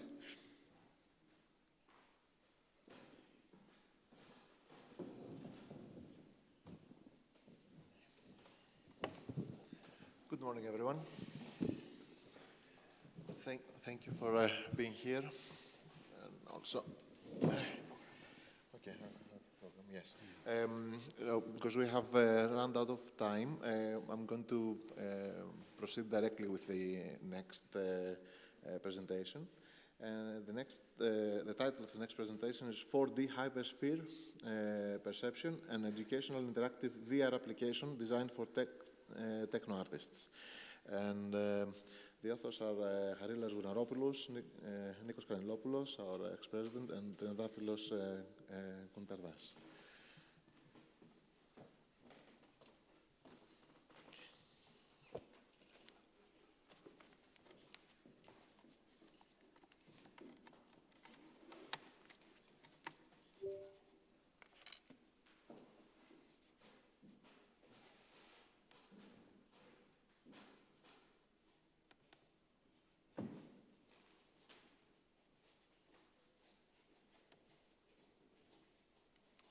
Hello, good morning. Greetings, my name is Harilas Gounaropoulos. I am a PhD candidate at the Department of Audio and Visual Arts, Ionian University, under the supervisor of Emeritus Professor Nikos Kanellopoulos. I am delighted to present you our paper entitled 4D Hypersphere Perception of an Educational Interactive VR Application Designed by Technartists. This paper demonstrates a simulation of perceiving the intersection of a four-dimensional hypersphere with a 3D-dimensional space, based on the work of Dr. Dimitrios Traperas and Professor Nikos Kanellopoulos. Topology provides a definition for a space with a dimension D, as a space that can be partitioned to two smaller parts by a space of dimension d-1. For instance, a line can be partitioned to two parts by a single point. A plane can be partitioned to two parts by a line, and a three-dimensional space can be partitioned to two parts by a plane. Therefore, a four-dimensional space is defined as a space that can be partitioned into three-dimensional space by 3D space. In an n-dimensional space, every point can be uniquely identified by n coordinates. Therefore, each point of a 4D space can be distinguished by 4 coordinates x, y, z, and w.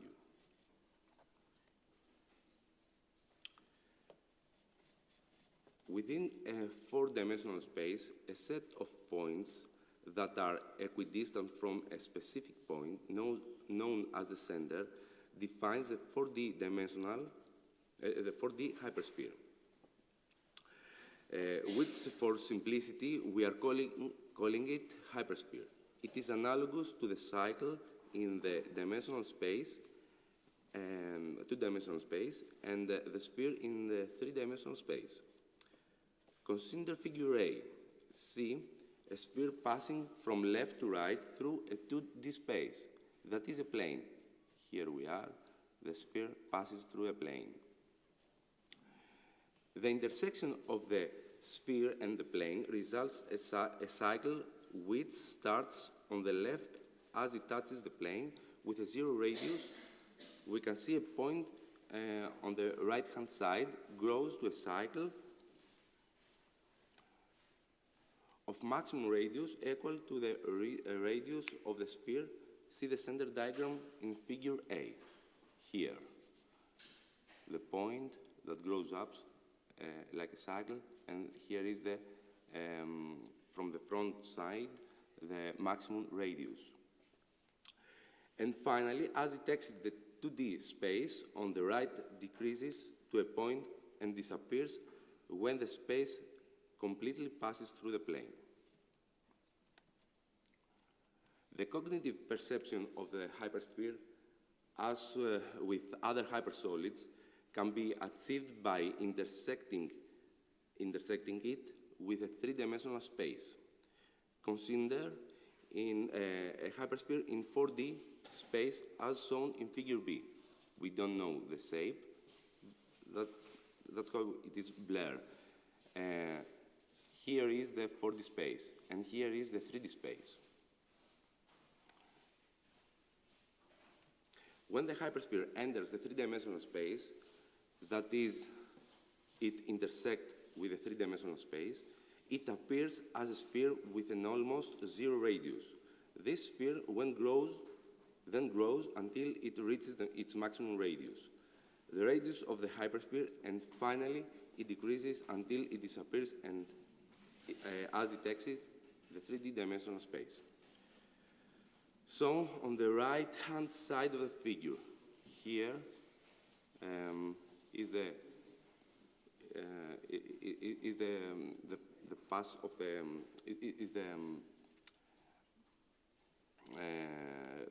cross-section with the 3D space. The sphere here is in the center. It is stands still. It is fixed in its position. It grows and then decreases. The sphere then grows until it reaches its maximum radius, the radius of the hypersphere, and finally decreases until it disappears and exits in three-dimensional space, shown in the right-hand side of the figure. Please understand that the center of the 3D space that we see in passing through the 3D space on the right part of the B figure, it is fixed at the same position. Here it is. Strapatsakis and Panagopoulos developed a color-coded 3D sphere by creating a color code based on the principles of color mixing in the RGB scale that we see in this figure. To create the 3D color-coded sphere, every point of the sphere needs to be colored with a corresponding value using the RGB scale. That is, we imagine that at the center of the 3D space, the value coordinate is coded as 0, 0, 0, that is no color. The rules of color mixing in the RGB scale are then applied to determine the correct color for each point. On the right-hand side of the figure, we see the color-coded result on the surface on the 3D sphere. Here we are. Additionally, to apply this color-coding scheme to the third dimension, to the fourth dimension, we can represent the fourth dimension by employing one more color coordinate axis, namely the white one, as we can see in the next figure.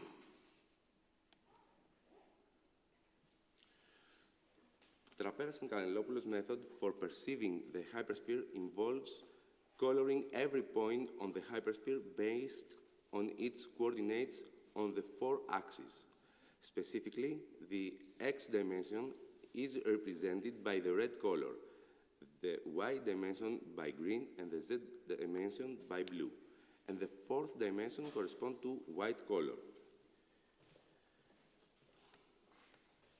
The intensity of each of four colors is proportional to the absolute value of the corresponding axis coordinate. For each point that lies on each of the four axes within the hypersphere, the color is constant and starts at zero intensity at the origin of the axis, that is 0, 0, 0, 0, and increases to its maximum intensity that the distance equal to the hypersphere radius. As can be seen in the middle sphere in this figure, that is the surface of the 3D sphere when it reaches the maximum radius value, here. Oops, sorry.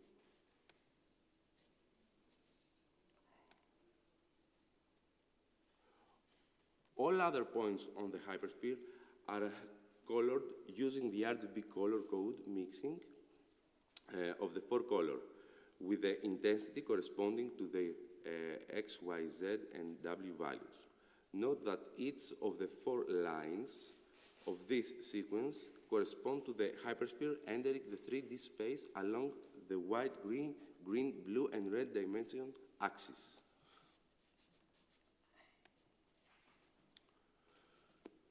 Strapatsakis and Panagopoulos have previously worked on visualize representing this 3D hypersphere coding schema in the installation using the Pepper's Ghost technique, as we can see in this photograph. In this installation, a holographic application projected the hypersphere video onto a reverse glass pyramid, providing a sense of a hypersphere's 3D cross-section as it passes through the 3D space.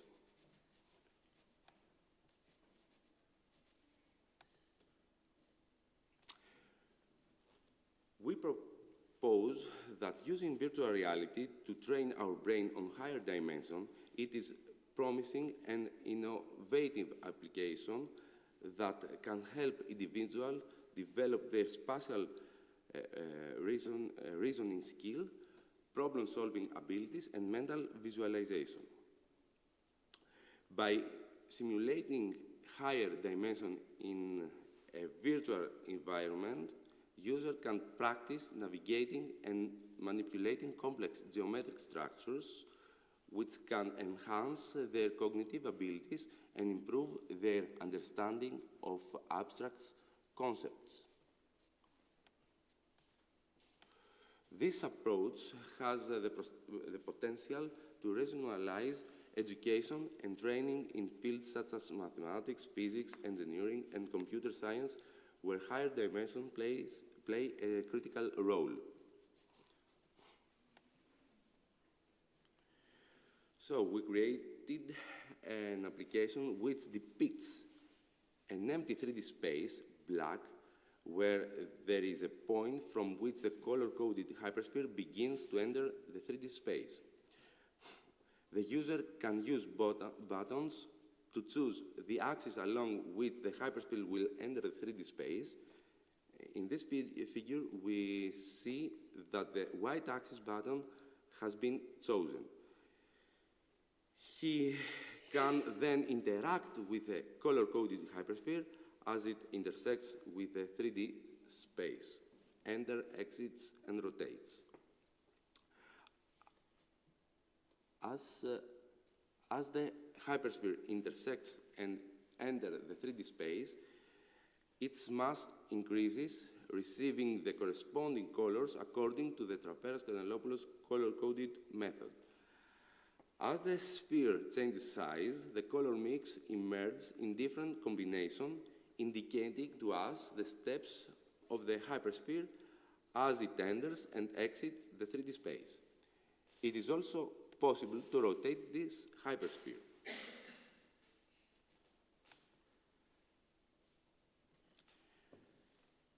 In this slide, we see 4 different screenshots of visualizing the intersection of the 4D hypersphere and the 3D space as it passes through along each of the 4 axes. It illustrates how the hypersphere can be perceived in the 3D world using virtual reality technology. The screenshots show the hypersphere traversing the 3D space along the red, green, and blue and white axes. The application was created using Unity platform game engine with virtual reality capabilities. The color coding effect was achieved by employing invisible monochromatic projector that illuminate the 3D sphere surface in every direction, X, Y, Z, and W.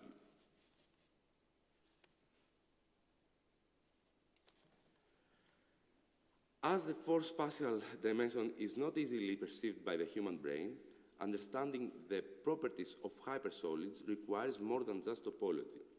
To bridge this gap, we propose merging technology and artistic knowledge to develop tools of extreme aesthetic value. As techno-artists, we believe that by using virtual reality technology, we can create an immersive and interactive experience that helps users approach the cognitive perception of hypersphere. Our first application dealt with the perception of the four-dimensional hypersphere. It employs VR application to improve stimuli to our sensory system, creating a visual representation of the four-dimensional hypersphere. The user of this VR application explores and interacts with the hypersphere in a way that could not be possible otherwise. Thank you for your time.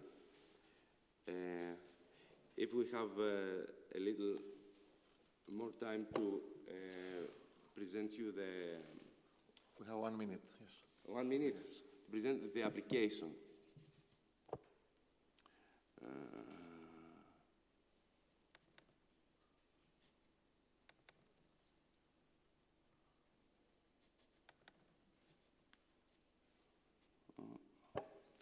Do you mind if I also ask a question? I would like to have a mouse. Do we have mouse? My mouse, we don't have at the moment mouse with us. So you're interacting with in a virtual reality environment with the sphere, okay, in order to project the 4D space, yes, essentially. Yes. This is the application. Now we can see how it enters and exits. Now the hypersphere exits. It enters the 3D space along with the white axis, vertically to the white axis, and then as it increases, the color are changing because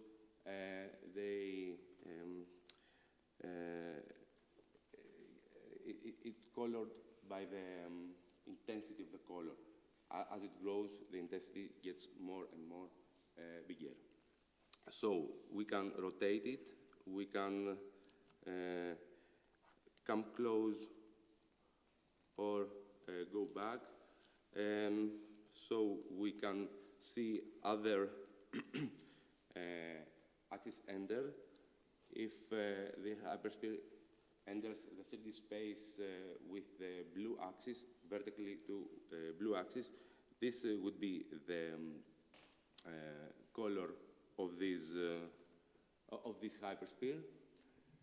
This is the result of the mixing colors according to the color coded.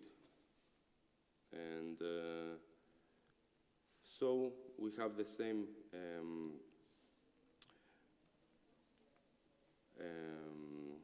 result by changing the other axis colors with other axes, like green, red, and blue. This is the application. We hope that this will develop a way to perceive the fourth spatial dimension. We don't know the results, but I think that it is a good tool to train our brain. So that's our work. Thank you. Thank you very much.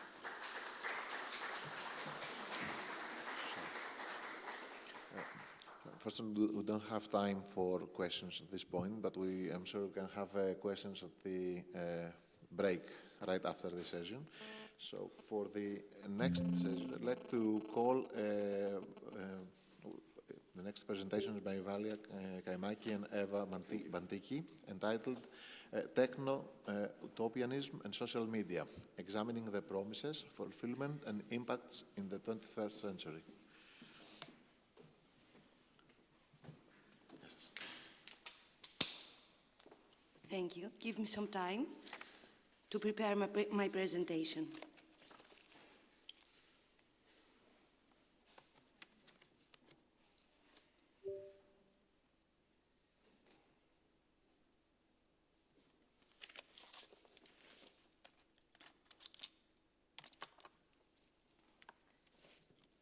First of all, good morning, everyone, and thank you for giving me the opportunity to take part in this conference. For the past few months, the discussion around technology is centered in the use of artificial intelligence. A few days ago, in an impactful interview, Geoffrey Hinton, who has nurtured the technology at the heart of chatbots like ChatGPT for almost half a century, he stated that now he worries it will cause serious harm. Concerns are raised about a new dystopian future which could lie ahead of us. Nonetheless, there is still an ongoing utopian thinking that has not been properly studied, and this is the utopianism of social media. We therefore propose today to explore the notion of techno-utopia in contemporary events and the construction of the new social media-based techno-utopianism. The goal is to shed light and understand techno-utopia, how it was created, to more accurately express visions of an ideal future very different from the present. Furthermore, it also examines the utopian promises of social media, their rate of realization, and their impact on social and political dimensions. We use a qualitative research design involving contemporary events and case studies.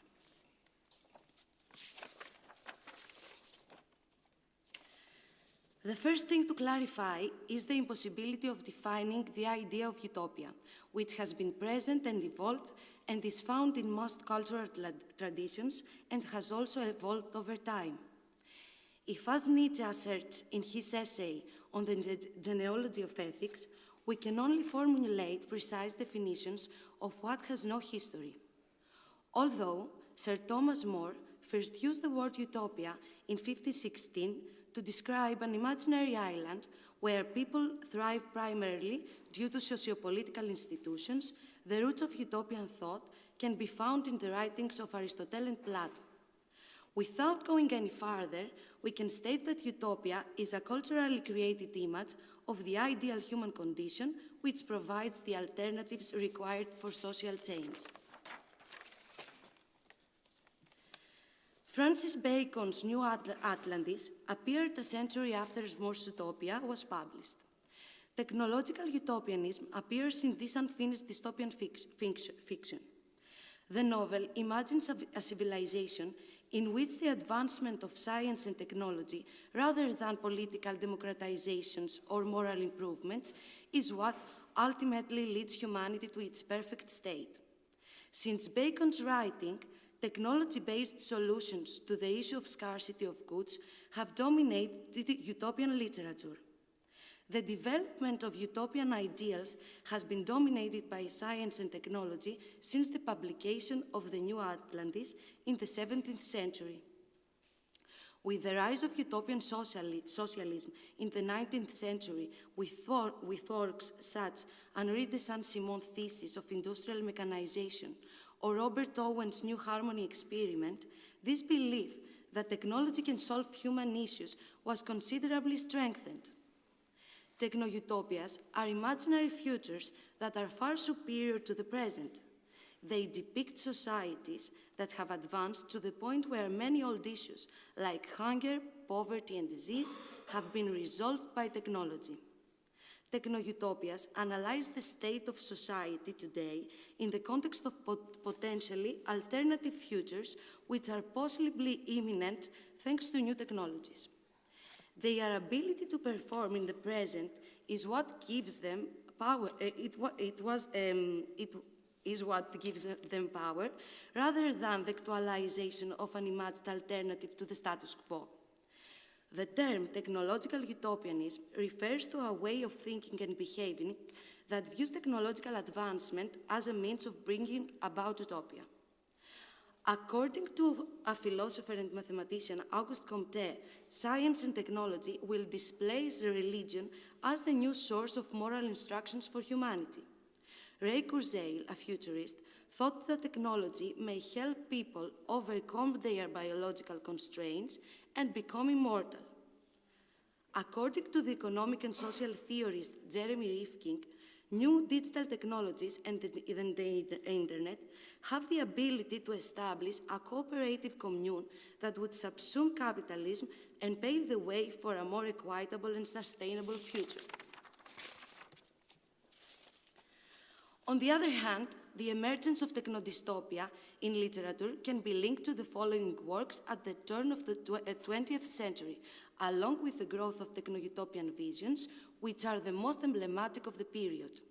The first is Brave New World by Huxley, published in 1931. The second is We by Zamyatin, published in 1921. And the third is 1984 by George Orwell, published in 1949. The premise of all three of the early 20th century classic dystopias is that the issue of resource scarcity has already been resolved. In general, techno-utopianism has come under fire for failing to address the political and economic institutions that underlie social issues, as well as for placing too much emphasis on technology as a solution. The complexity of human society and the manner in which it can sustain current power systems, according to critics, are ignored.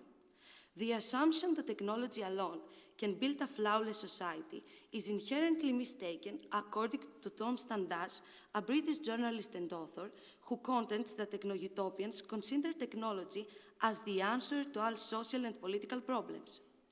Techno-utopians accepted the belief that the very technology that would produce any difficulties concurrently provided the answer, rather than ignoring the issues that technological advancement would create, such as pollution and unemployment. Although some people have developed a pessimistic view of technology in the years since the first nuclear bombing Hiroshima and Nagasaki, and through the Cold War, it is currently undergoing a utopian renaissance as utopian cultural production is more common than ever.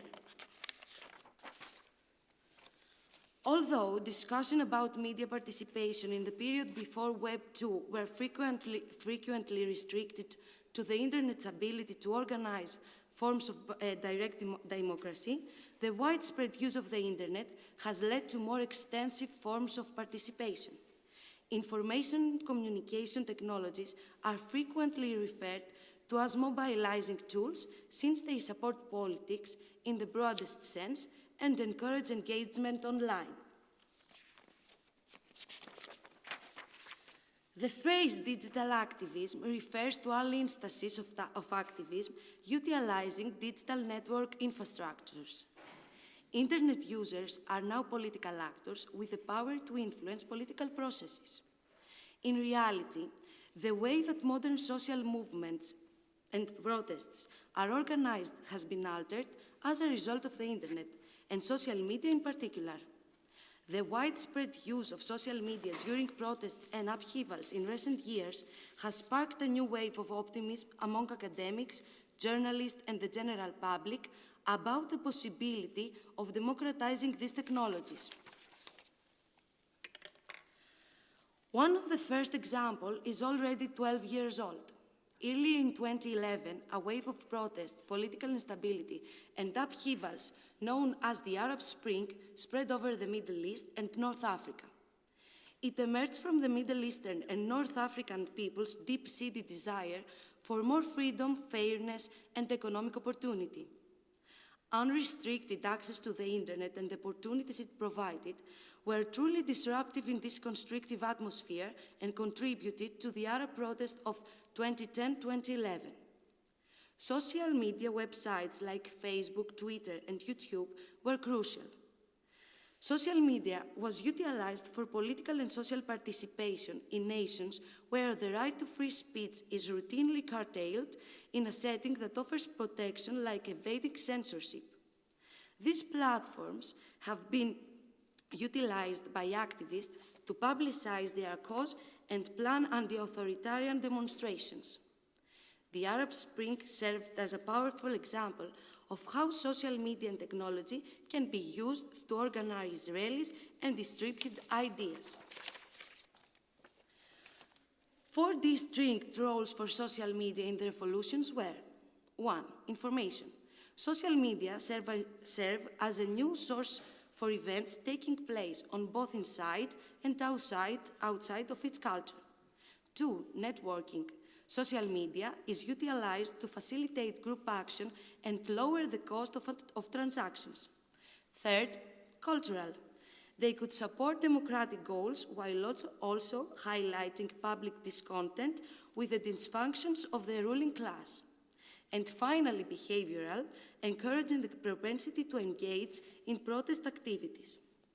Social media networks have helped in the rise of revolutionary forces in a setting where public negotiation is scarce and resistance to the government is virtually non-existent.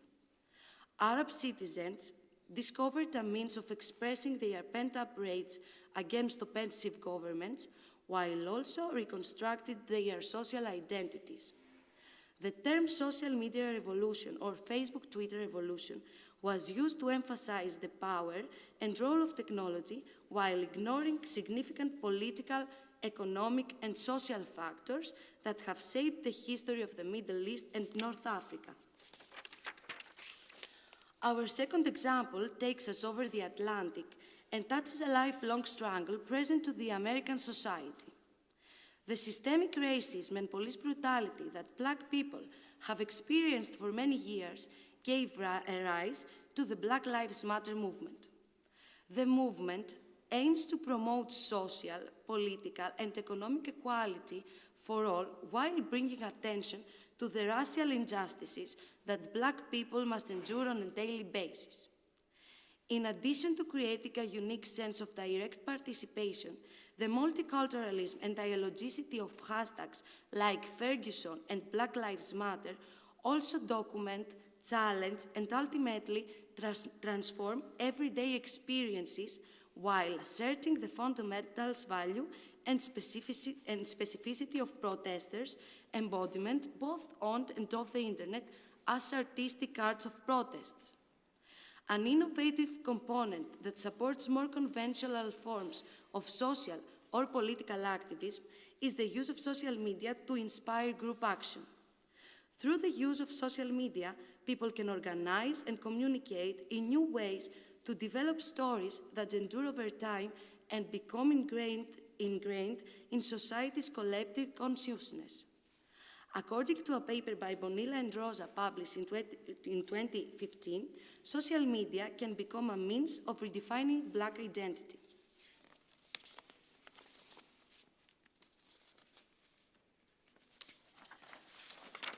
Our third example concerns rape.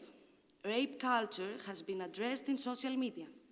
In reaction to current issues and discussions, social media users around the world frequently utilize hashtags, which are shorthand terms that make social media messages easily searchable and categorized. Digital platforms enable the broad distribution of feminist ideas, the development of fresh perspectives on sexism and gender, and support the emergence of original new forms of response and protests. Hashtag feminism exemplifies how the increased use of digital media has altered, influenced, and shaped feminism in the 21st century, producing new forms of activism around the world, both online and offline, as well as alternative communication channels, public debates, and new public manifestations. Beginning with the Me Too movement, there has been a noticeable rise in the usage of new media for digital communication of feminist challenges and quests in order to resist sexism and other forms of social oppression. Close to the feminist movement, the queer movement has helped raise awareness to both of them. Moz claims that LGBT+ individuals are too frequently seen as hopeless in a world without utopia. For LGBT+ people and their communities, social media serve a variety of sociopolitical and cultural functions. They encourage social learning by providing examples of collective identity and behavior. They enhance experiential learning by giving opportunities to inform and participate in social interactions. And they finally enable the sharing of information about LGBT+ issues with others. Social networking platforms also give them the opportunity to develop their own unique personal histories and identities. Each person narrative that occurs in new digital media contexts is especially helpful for LGBT+ individuals who are frequently marginalized in their daily lives, since it allows them to create their identity collectively and experience the fullness of belonging. Finally, the conventional relationship between journalists and the public has shifted as a result of digital media. All citizens now have the ability to constantly change how they interact with the public domain, going from being passive consumers and recipients to being content creators themselves. The media landscape has changed as a result of the shifting dynamics between journalists and the public. As stated in a paper by Singer in 2011, the transition to a world in which an enormous number of unknowns contribute directly to the something that once was controlled only by journalists. The term user-generated content, which is frequently used to characterize content creation on the internet, is introduced into this discussion. Alternative journalism techniques have room in the broad category of user-generated content.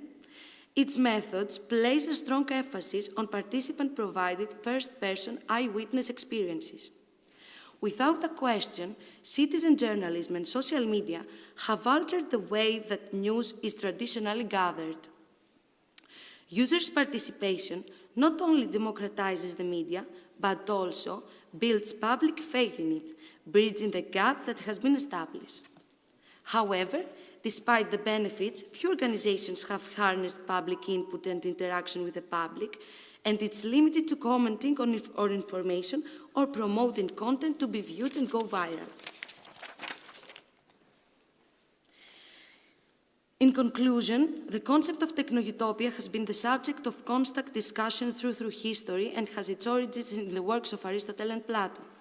Since Francis Bacon's New Atlantis in the 17th century, technological developments have dominated utopian literature. The rise of utopian socialism in the 19th century significantly bolstered this view.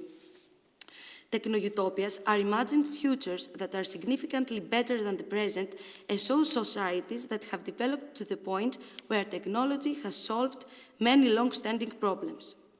Techno-utopianism has drawn criticism for overemphasizing technology as a panacea and failing to address the political and economic institutions at the root of social problems.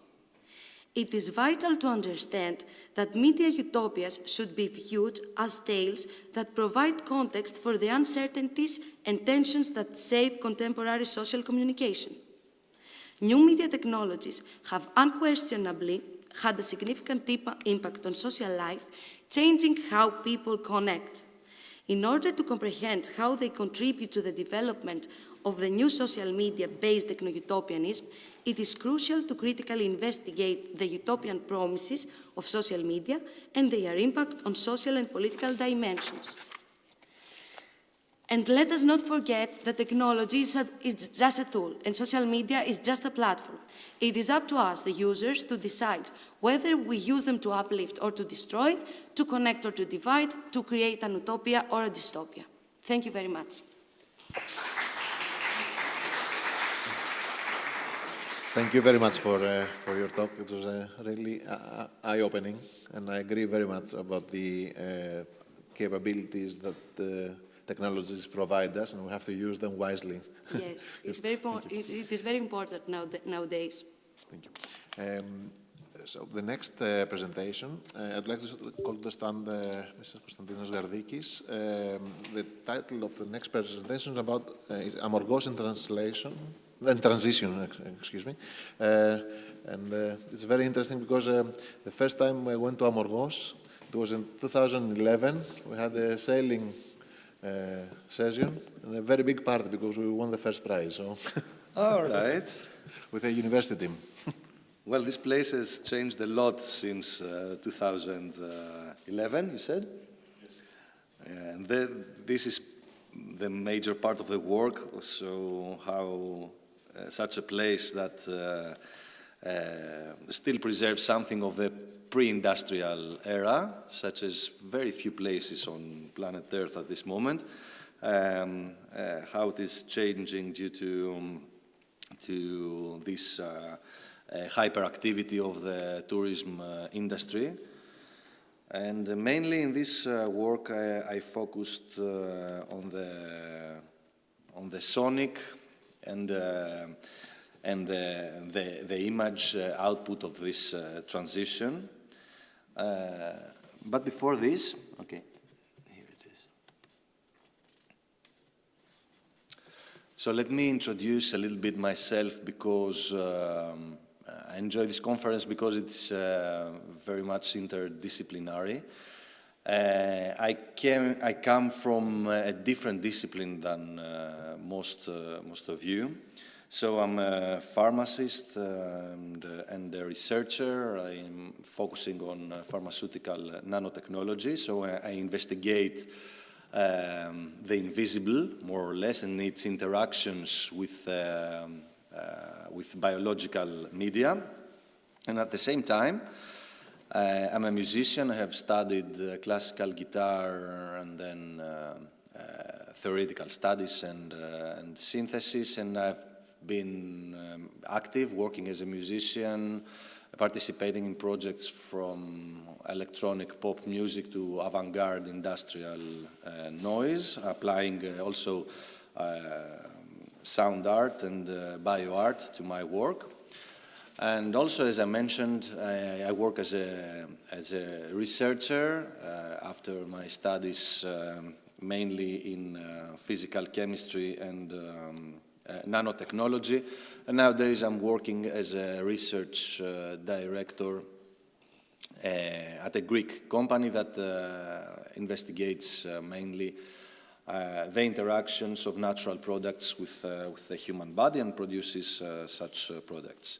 So for me, for my background, the aria, for example, from the Goldberg variations of Bach, its sonic output, the sonic wavelength, waveforms that are produced when somebody plays this piece of music in some instrument, the biochemical and biophysical transitions that happen in our body when we perceive this piece of music played, these sonic waves. So from the psychoacoustic part that refers to the human body as a whole organism, to the tiny, let's say, fragments of the human body that transmit information, the neuron cells and the hormonal system and the neurotransmitter system that gets involved in all this process, as well as the technology behind music and sonic production, up to the most contemporary forms such as artificial intelligence. This is one of the newest projects I have done that is based on artificial intelligence. All this is a unity for me. It's a common ground, let's say, from biophysics to pure physics to pure to music as art. And in order to be able to focus on my music projects, I spend a lot of time in the island of Amorgos. For the ones of you who are not familiar with Amorgos, it's a fairly small island, rather small island compared to Corfu, for example, at the other major sea of Greece. Now we are at the Ionian Sea. It is in the Aegean Sea. Amorgos becomes very touristic in the summer, but in the winter it's a totally silent place, almost behind the evolution of civilization. Sometimes you can walk through Amorgos villages and have the sense that apart from electricity, you are in the 12th or 13th century, for example.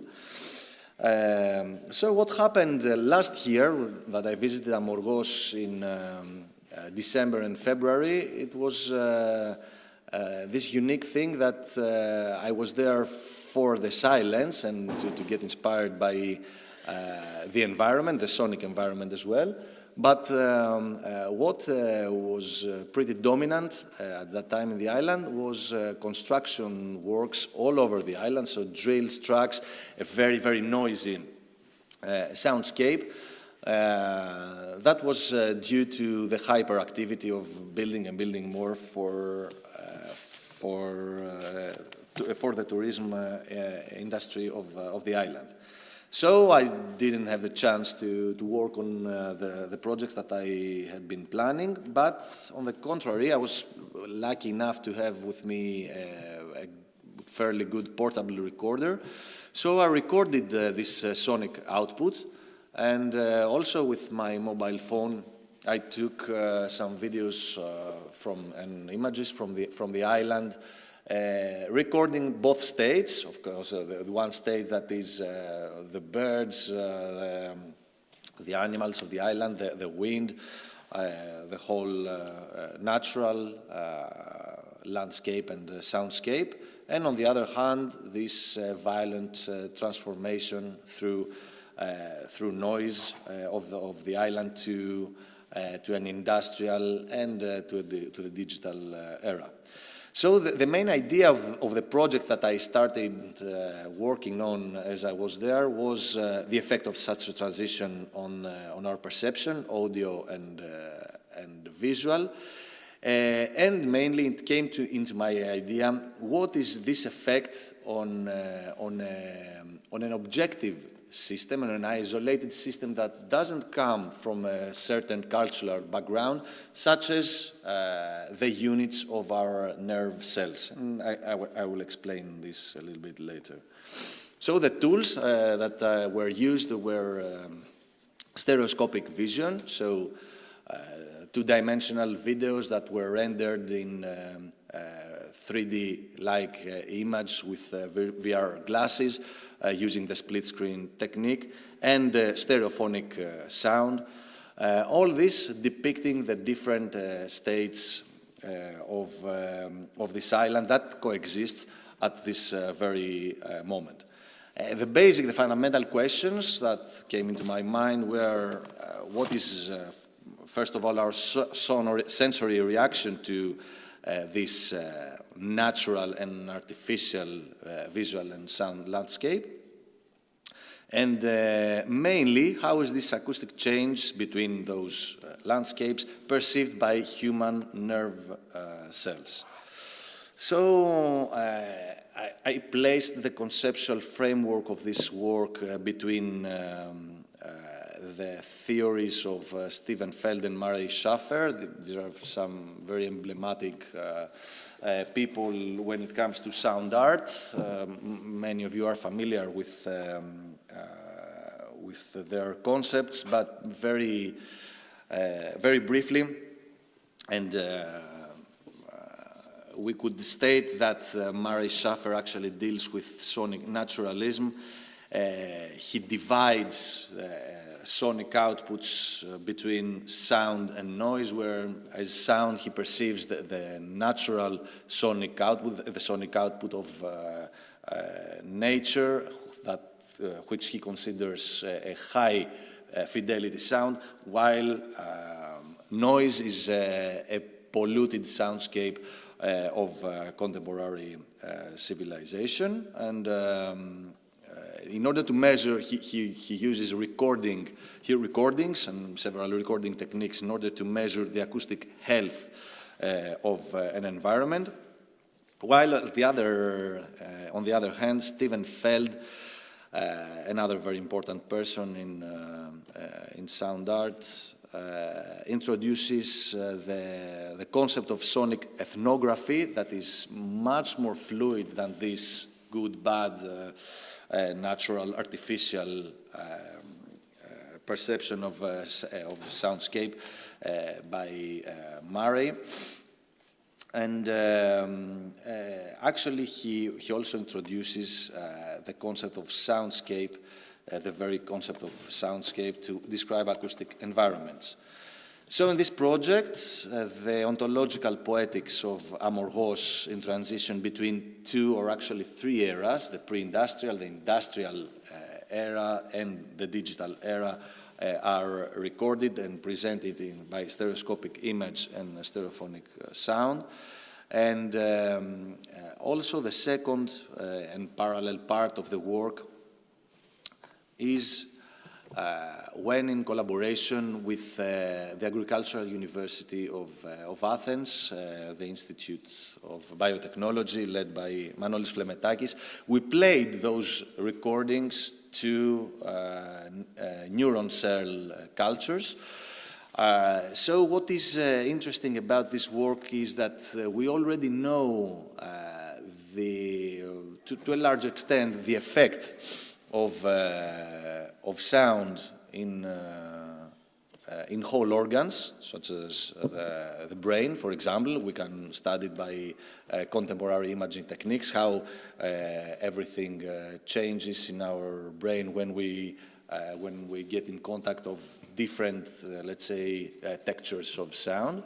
Also, we have pretty good knowledge what happens on the nerve tissue, but actually there are very, very few studies on what is the impact of sound on neuron cells, on nerve cells. And what is very interesting here is that the neuron cell, in contrast to the brain, for example, does not come predisposed to this interaction with the sonic waves. So, meaning that, for example, what was pretty dominant in my head was that I was in Amorgos, listening to all that noise in the month of December while I was there for the silence, and the output was very negative feelings growing inside me. But at the same time, I guess that people who were living in Amorgos and this noise in their minds would be transformed at some point into euros coming from tourism out of the new buildings that were being built, would have a very different perception on what that noise was. And this coincides more or less with the concepts of Stephen Feld, that there is no objective, let's say, way to monitor or to measure sonic outputs. While the nerve cell is a totally objective unit that is inside our body, and some things for you who are not very familiar with the nervous system. The nerve cell is, of course, what receives and transmits information within our body, but also receives information from the outer world. So it's a communication medium. What is pretty interesting also from an artistic point of view on the nerve cell is that if you see those little tails at the end, neuron cells, depending on the stimulus that is around them, tend to form such hands to their neighboring or far away nerve cells, creating synapses. Synapses is the interaction point between two nerve cells. And this is very interesting, and there's a lot of study how this happens when, for example, with medication, but there are no studies, almost no studies at all, how this synapse formation works when the neuron cell comes in interaction with sound. And of course, this has potential applications from medicine to imaging to whatever. But in this work, myself and Manolis Flemetakis from the Agricultural University were actually very much interested on the aesthetics of all this. So how do actually neuron cells dance when they form synapses, depending on the sonic output? And it was pretty impressive that the way that neuron cells move, the way they form synapses, the way they dance is very, very different when different soundscapes are played to them. So the outcome of the work is mostly an immersive environment with 3D, with VR glasses and stereophonic sound, where one can see either as expected, you know, sonic situation A, so drills and trucks and everything with the image, the video that represents them, or in reverse, along with colors that are used for the phenomenon of chromesthesia, that states more or less that certain feelings are connected with certain colors, so this is used in a pure or a more fluid way in the work, and also in a time lapse, of course, because it's a process that takes weeks, how the neuron cells react to those recordings that are played to them in loop. So a very short video, imagine this with VR glasses.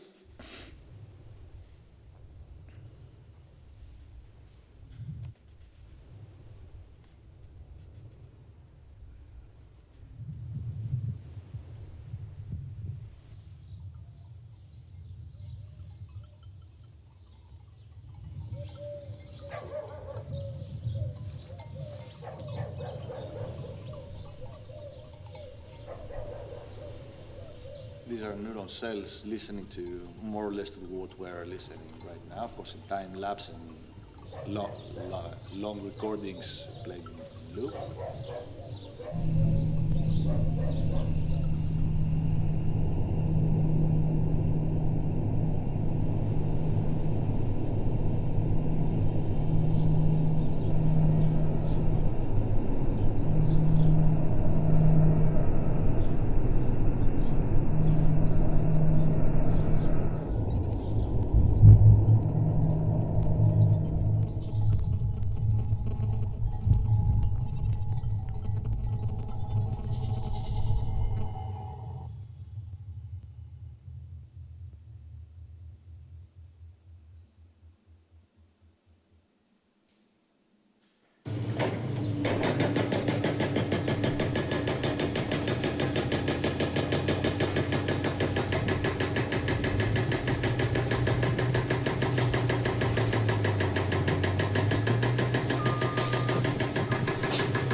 Okay, this was part of this this work that a part of this also was presented last year in Athens Digital Arts Festival with 2 VR glasses, different situations, different scenarios, let's say, into different VR glasses and one television with speakers that was playing along. And I would like to thank the Ionian University, both for accepting this presentation, but also for the implementation of this work that happened through Open Art last year, and especially Angelos Floros, who curated a large part of this work, along with thanking also Athens Digital Arts Festival. And of course, thanks a lot to the Agricultural University of Athens that helped the implementation of the filming of the neuron cells. And also, I would like to thank curator Theodora Kapralou for helping a lot with the concept of this project. And of course, ευχαριστώ πολύ, all of you, for your attention.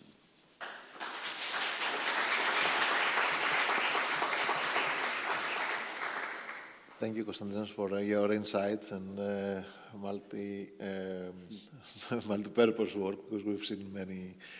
I don't know if you have any questions. Please.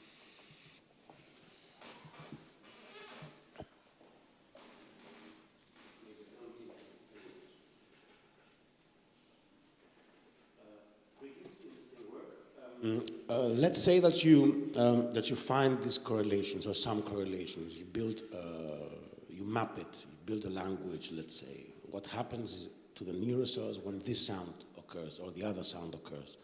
Could you elaborate on the applications of this, on the after, on how this language, how these relationships, this system, what do you think? How would they be useful?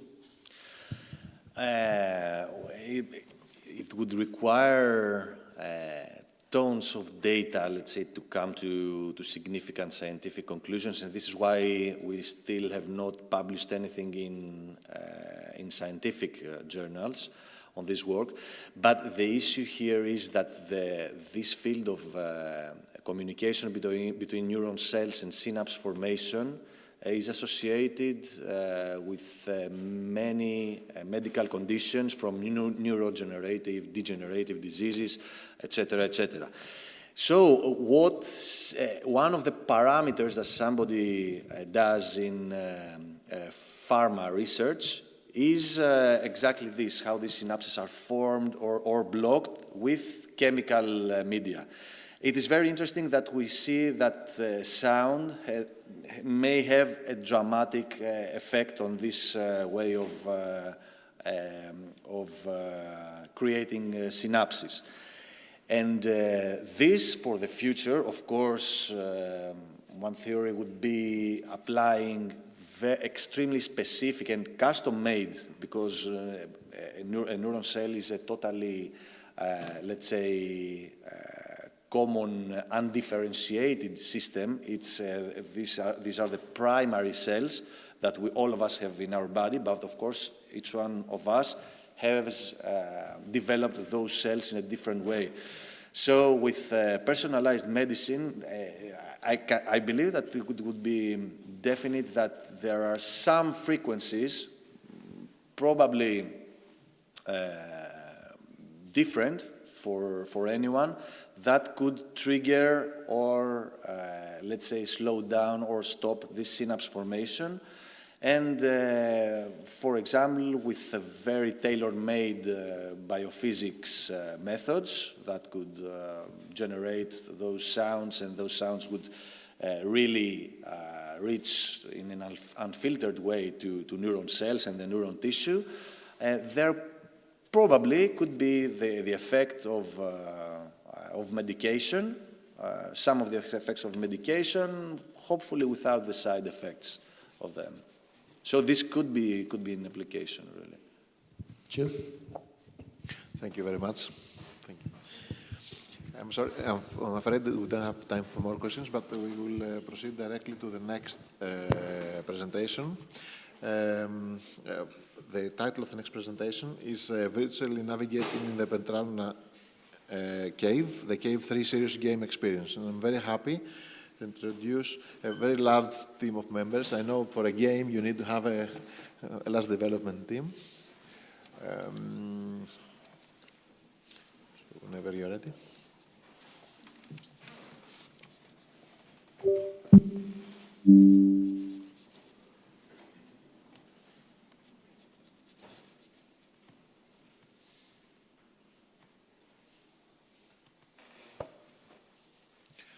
I can say is that it's a serious game that we're going to see today, using 3D scanning, photogrammetry, and but if you can say everything about it. Thanks a lot. It's very interesting because we have been working on similar technologies at the Union University too.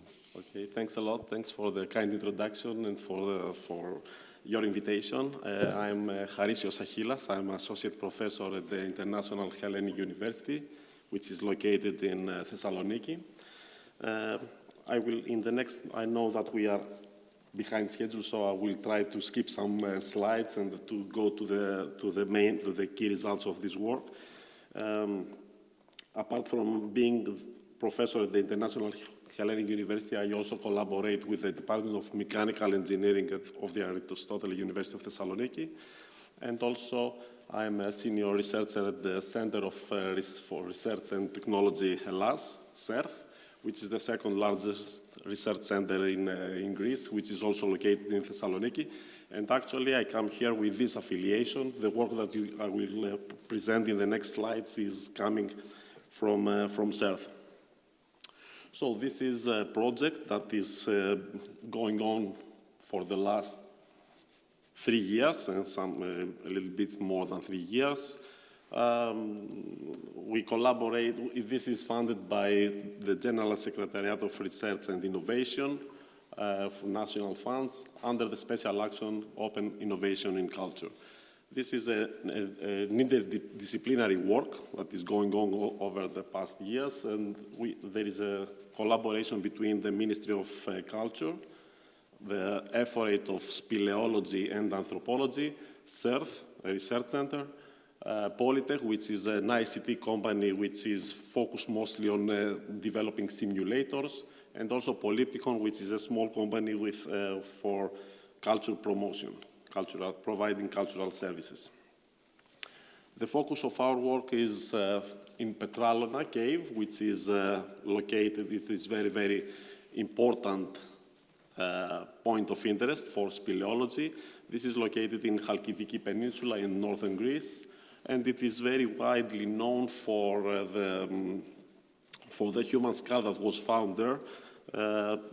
This is the oldest. I will say a few things more in the next slides. This is the oldest human skull that has ever lived in the Balkan, in the southeast Europe, in Greece and the wider area.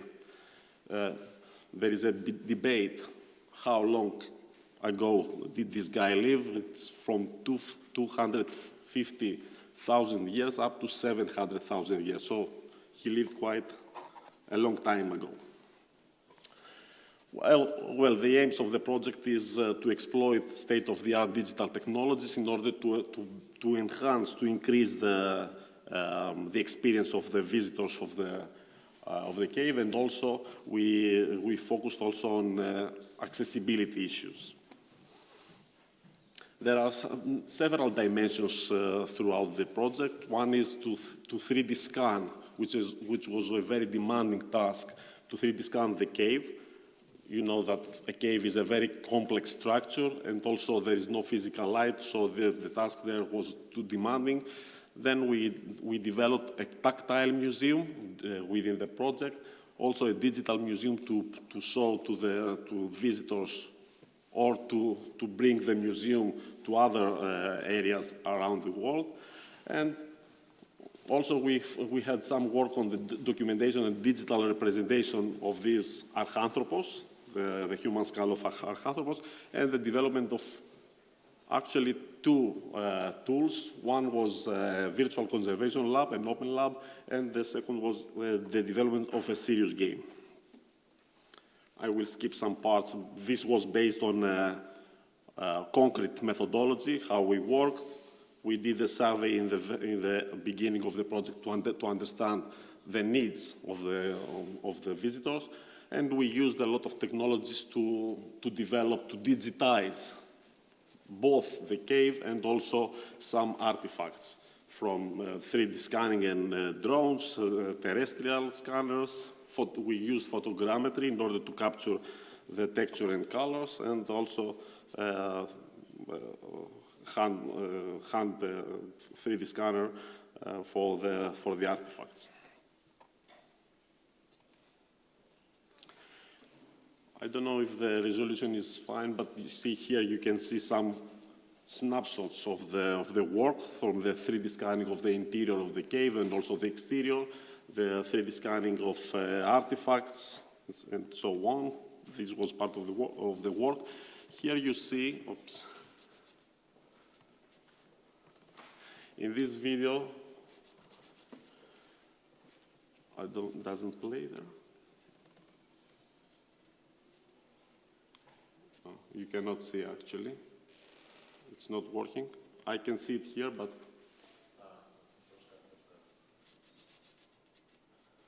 no.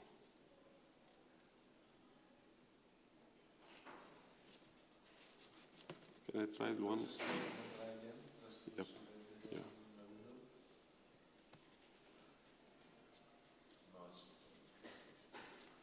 No, it's not. Don't know if there is any technical support here, because there are a couple of videos to show, no? Maybe if I stop. Oops. You don't have it on your USB stick? Yeah, I do. I will try to play from here.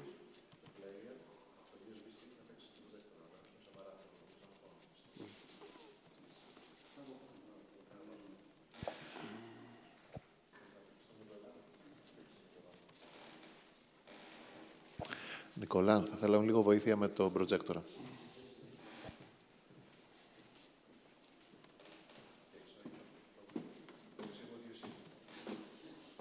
Okay. Well, the resolution again is not very nice. This is not a film, actually. This is the 3D scan model of the cave. So you can move, you can zoom in, you can go to places that you cannot even go as a visitor. So this is, you can, well, the detail is very, very high, and a lot of work, and this is thanks to my colleagues, Dimitris, Manolis, Panagiotis, guys that worked a lot in the post-processing of the 3D scan. This was the hardest part of the work, and a lot of back and forth with the ministry in order to capture the colors and the structures. So going back to this.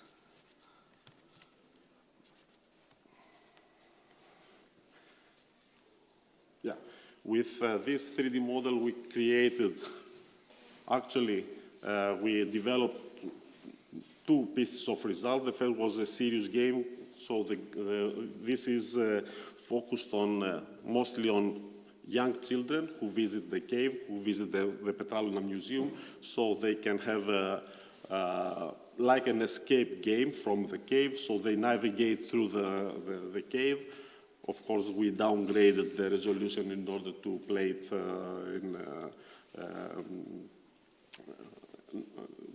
with the equipment that we have there.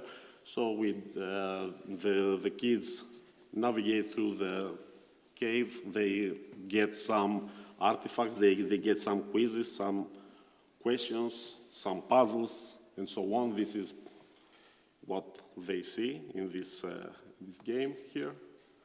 So they find some artifacts during their effort to escape from the cave, and they get some questions and some mini games. And then the second part was the development of this VR lab for maintenance and conservation of paleontological finds. So this is like a simulator. So with the use of tools,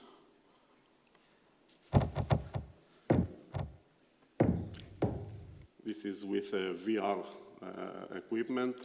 You move around across this is a preservation lab, so there are some information here. So you can move around the lab, you can take some of the artifacts that need to be cleaned.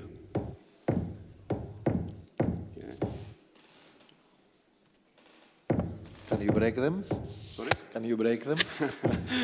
No, because this is actually for kids, but we have there are different types. So this is also for people who work on the preservation. So you can get too much of detail. And then the second.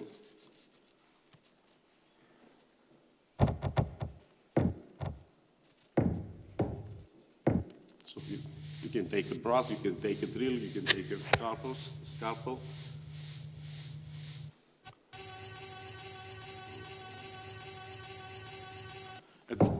Sorry.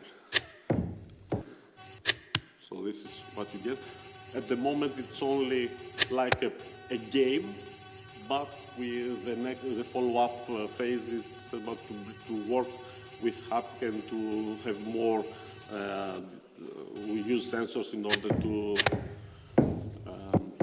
to use them for training of scientists in this field.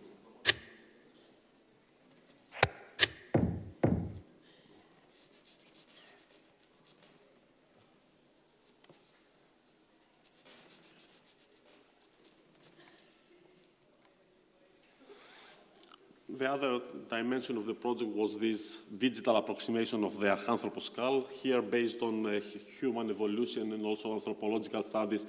There was a big study about this person who lived in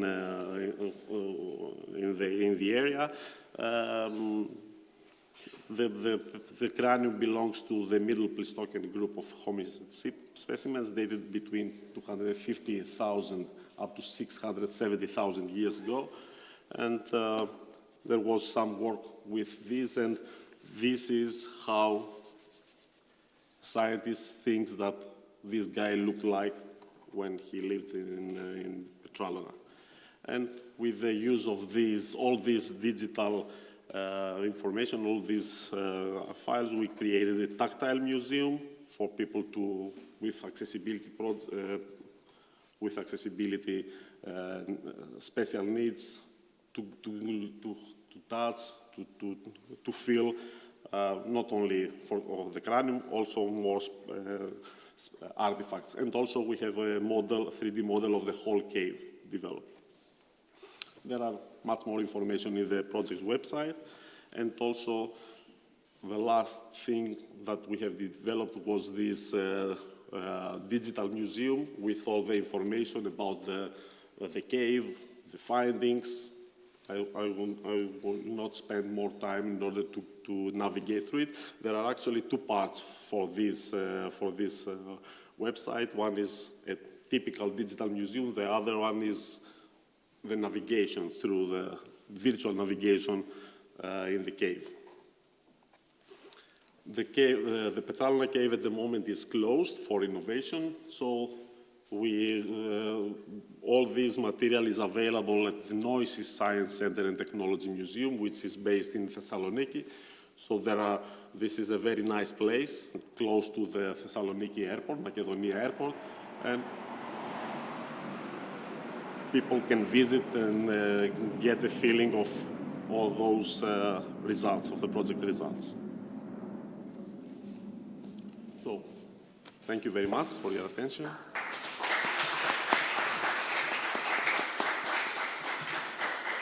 And sorry for this technical problems. Thank you for your presentation.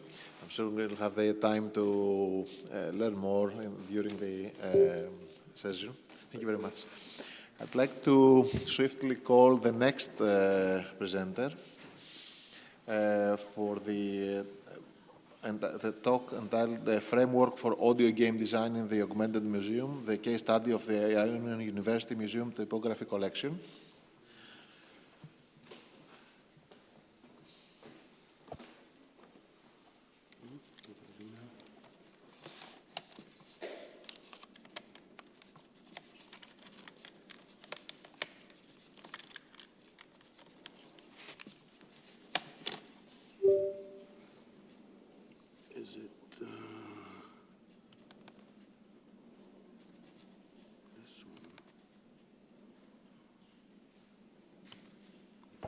We're already into our lunch break, but we'll try to do it quickly. Because the rector is speaking next after the session and he's going to fire me.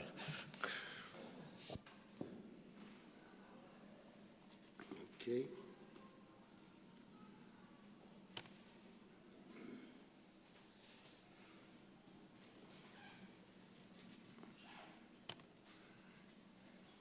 So, greetings, everyone. This is Rovithis Emmanuel, and before you hear me talking in my presentation, let's first listen to something else.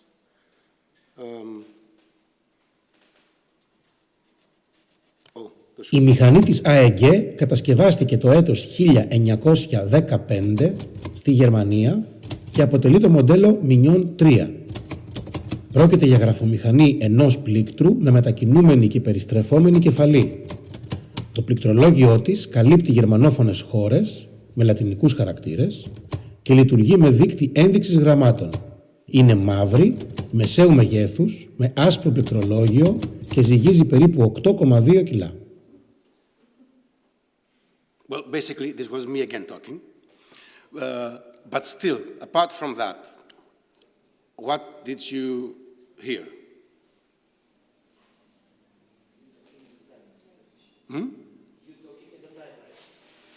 Yes, in parallel. This was the question we asked our players in the game that we're going to present today. Of course, one can hear a person talking about an object. We have here also the translation. But still, there's another sound in the background. I don't know if you noticed that, because it was a little bit dim, the sound. There's a sound of a typewriter, of this clickety-clack of a typewriter, specific hits in the background.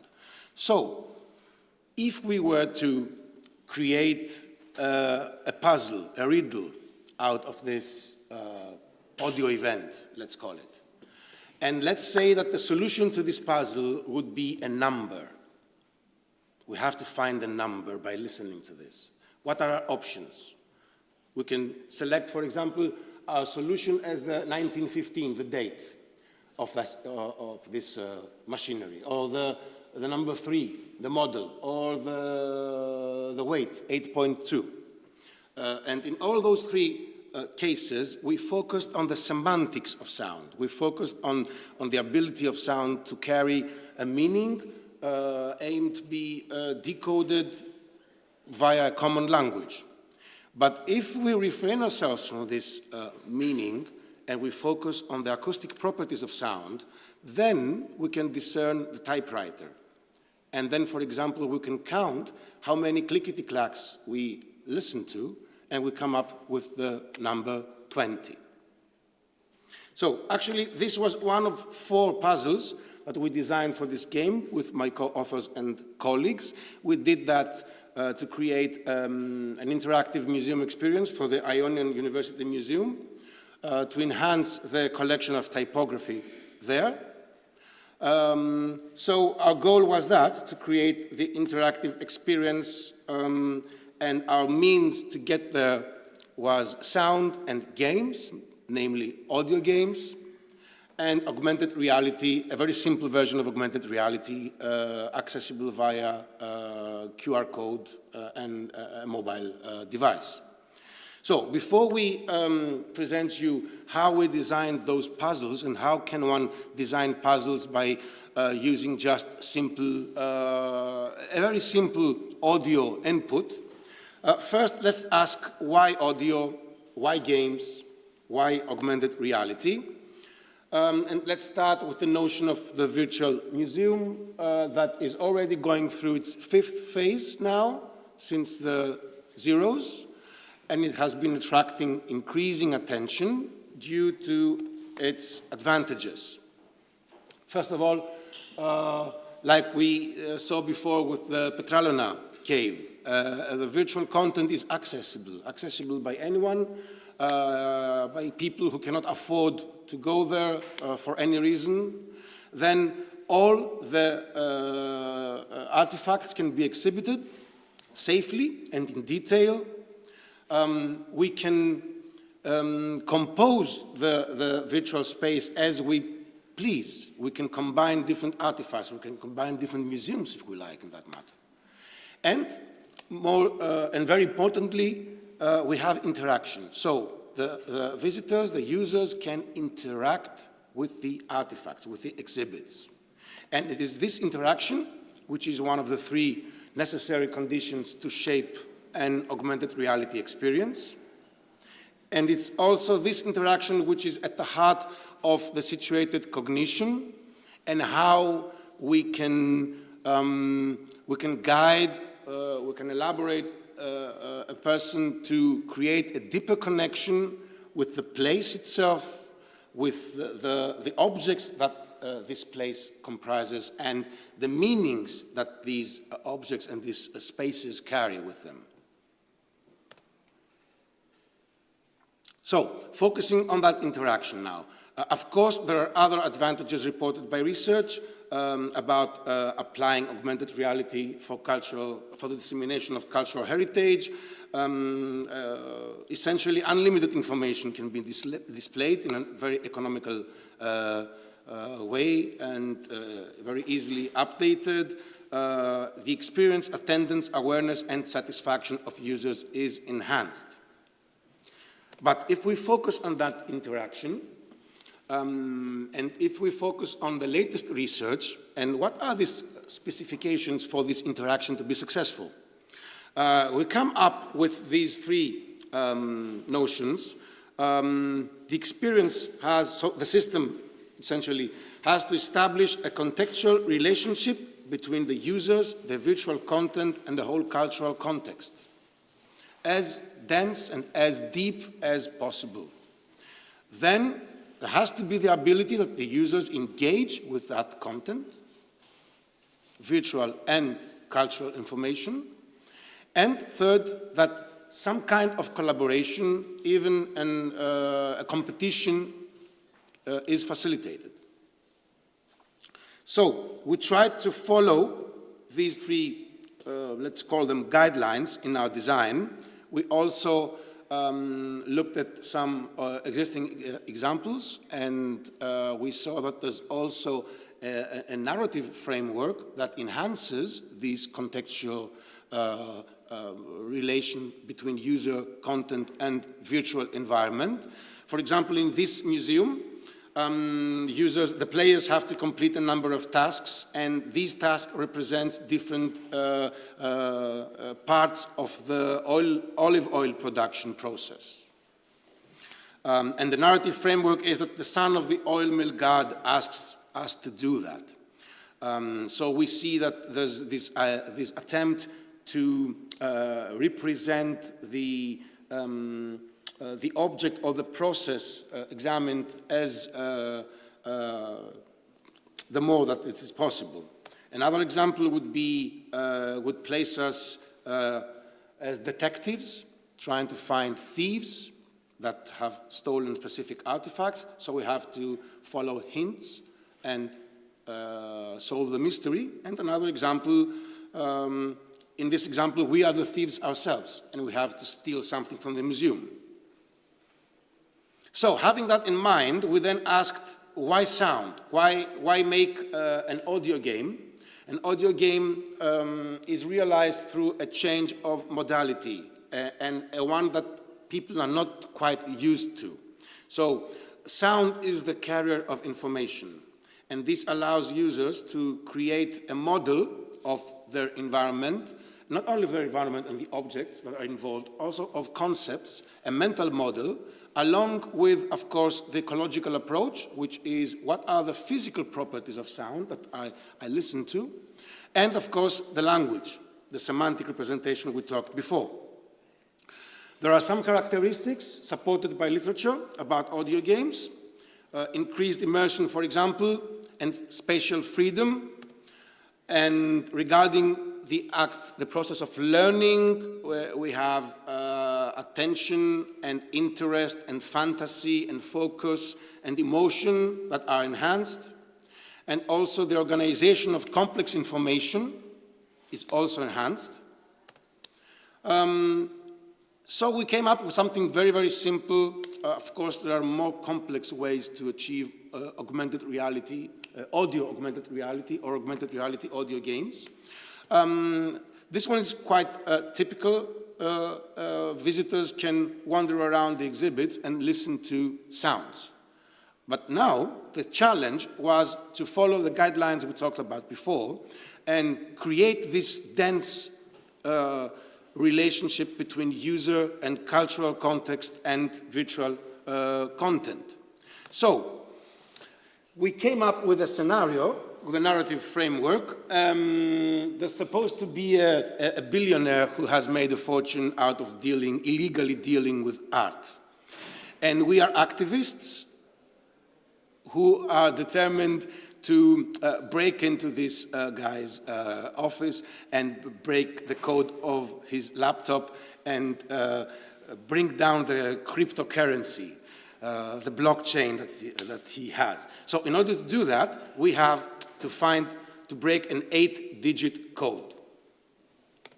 So let's proceed to the contextual relationship. This 8-digit code can be found by retrieving 4 numbers that can be retrieved from 4 objects of the exhibition. And these objects, each one represents a different category of these exhibits: typing, typesetting, printing, and bookbinding. So the content, the cultural content itself, lends the structure of the game.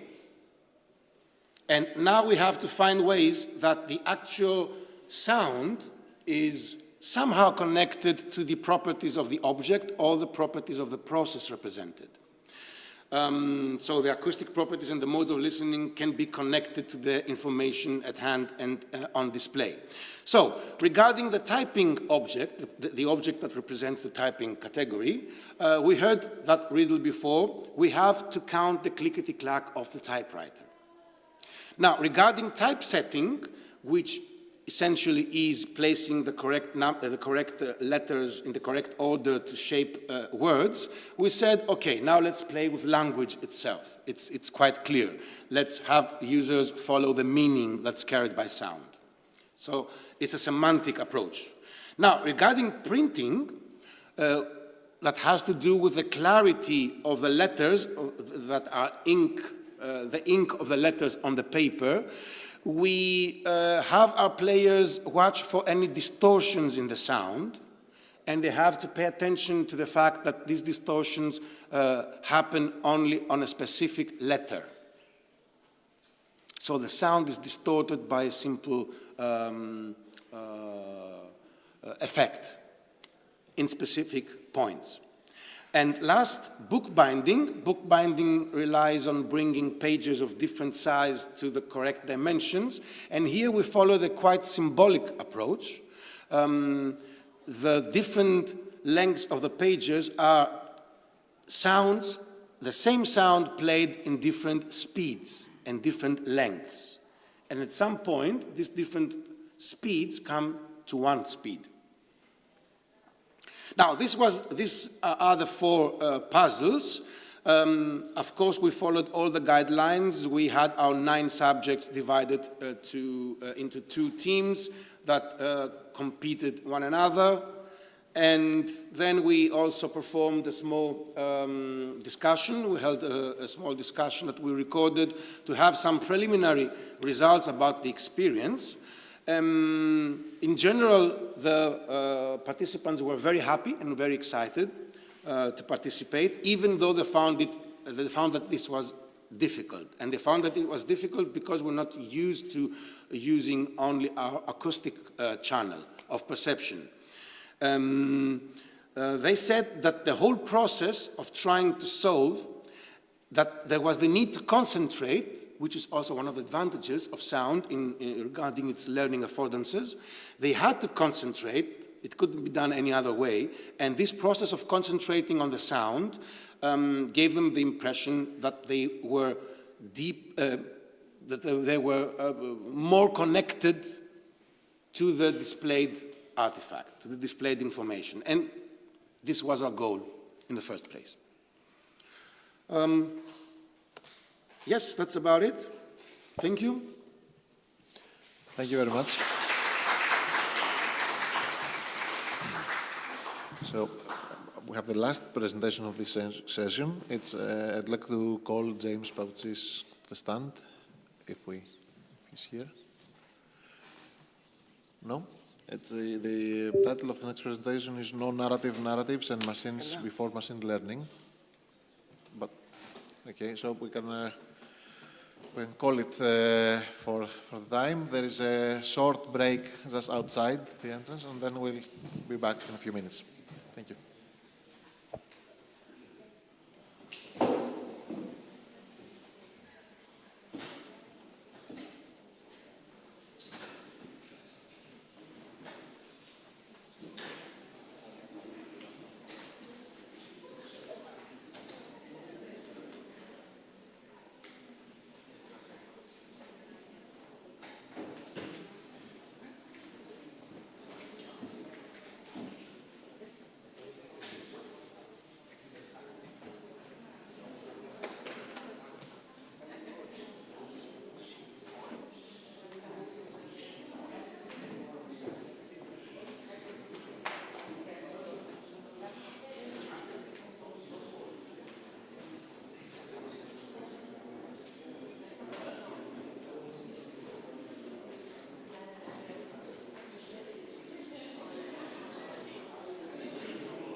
Good evening, everybody. I want to welcome you to the keynote session, and I want to tell everybody, first of all, that the keynote talk will be in Greek, so if anybody is not speaking Greek, please take a headphone from the reception, okay? Before the talk, I would like to invite the President of the Department of Audio and Visual Arts, Professor Andreas Giannakouloulos, for a welcome note, please. Thank you, Michalis. Good morning, dear all. It is my great pleasure to welcome you on behalf of the Rector of the Ionian University, Professor Andreas Floros, and also on behalf of the teachers, the students, and the community at large of the Department of Audio and Visual Arts to this year's edition of the International Conference, Digital Culture and Audiovisual Challenges. It is a conference that brings to the fore some of the core characteristics of the Ionian University, and at the same time enriches, supports, and highlights the scientific profile of the Department of Audio and Visual Arts. Founded in 1984 and located in 4 islands at the very west part of Greece, Ionian University is an academic institution that has adopted a particular multidisciplinary approach as a key objective of its strategic academic evolution and development. The DCAC conference is a practical demonstration of the rapidly growing scientific and artistic potential that is now taking shape at Ionian University, a regional, multi-island institution which proves that excellence is possible with systematic work and realistic, long-term planning. Moreover, DCAC demonstrates in the best possible way the future of the combination of scientific and artistic excellence, and that represents exactly the strategic approach adopted by our university. Within the fertile environment of the Ionian University, the Department of Audio and Visual Arts, according to its founding act, has the mission to cultivate and promote audiovisual expression through teaching and research on the applications of audiovisual technology in the broad field of art and modern media. On the basis of its interdisciplinary characteristics, our department combines art with science and technology, and since the first years of its operation has already undertaken very important activities, both at the artistic and at the scientific level, through the organization of festivals and conferences. And today, we are at the heart of the biggest yearly event of the Department of Audio and Visual Arts, the annual Audiovisual Arts Festival, in the wider context of which the DCAC conference is held. In parallel with the other conference of our department, namely Taboo, Transgression, Transcendence in Art and Science, led by Associate Professor Dalila Honorato, DCAC is one of the main gateways of extroversion of the department, both in the purely scientific part and in the intersection of art and science in the digital era. And it is really a challenge, as it is mentioned in the title of the conference, to try to combine the artistic with the scientific element within the set of the department's activities. A scientific conference is the place and time where the research work performed in an academic department is presented. It is the place where young researchers meet, demonstrate their research, discuss and interact with each other in a productive dialogue that is beneficial to everyone, those involved and those watching. The presentations, the ideas, the thoughts, the proposals, everything that happens in such a conference constitutes the corpus of an unformed knowledge that begins to take shape and form precisely during this dialogue. In its 5th year, DCAC has already established itself as a dynamic and promising conference, covering the space occupied by interdisciplinary creativity, technology, arts, and culture. On behalf of the Department of Audio and Visual Art, I would like to express my sincere thankfulness to our keynote speakers, the founding member and former head of our department, Professor Marianne Strapatsakis, and the Professor of Media Practice at the University of Central Lancashire in the UK, Eric Knudsen. Thank you for being here. Thank you for sharing with us your work and your so valuable experience. I would also like to deeply thank and congratulate the organizing committee for making happen the DCAC-2023, and especially the head of the committee, Associate Professor Michail Panagopoulos, and the founding member, Assistant Professor Agni Papadopoulou, as well as Assistant Professor Vasilis Komnianos, and the other members of the committee, Ioanna Miliaresi, Sofia Paschu, Sofia Vlachou, and Aris Labrogiorgos. In addition, a big thank you goes to the technical and web team for the precious support to the conference and the festival in general. Thank you, Nikos Moustakas, Rubini Konomidou, Minas Pergadis, and Dimitris Boubaris. A special thank you message is reserved for our sponsors and supporters. Most of all, I would like to thank warmly our students who volunteered to help in all sorts of organizational aspects of the conference. I was saying just the other day during the opening of the festival that art and science, with the aid of technology, are the two main pillars upon which modernity has built the evolution of mankind. And, quite importantly, it is the combination of the two which leads to spectacular outcomes. It is exactly the kind of research results we've been experiencing so far, and we hope to continue to experience in the works presented in this year's DCAC conference. My only closing remark would be a wish to all of us to have a fruitful conference and to keep staring optimistically at the digital horizon of a bright, artistic, and scientific future. Thank you.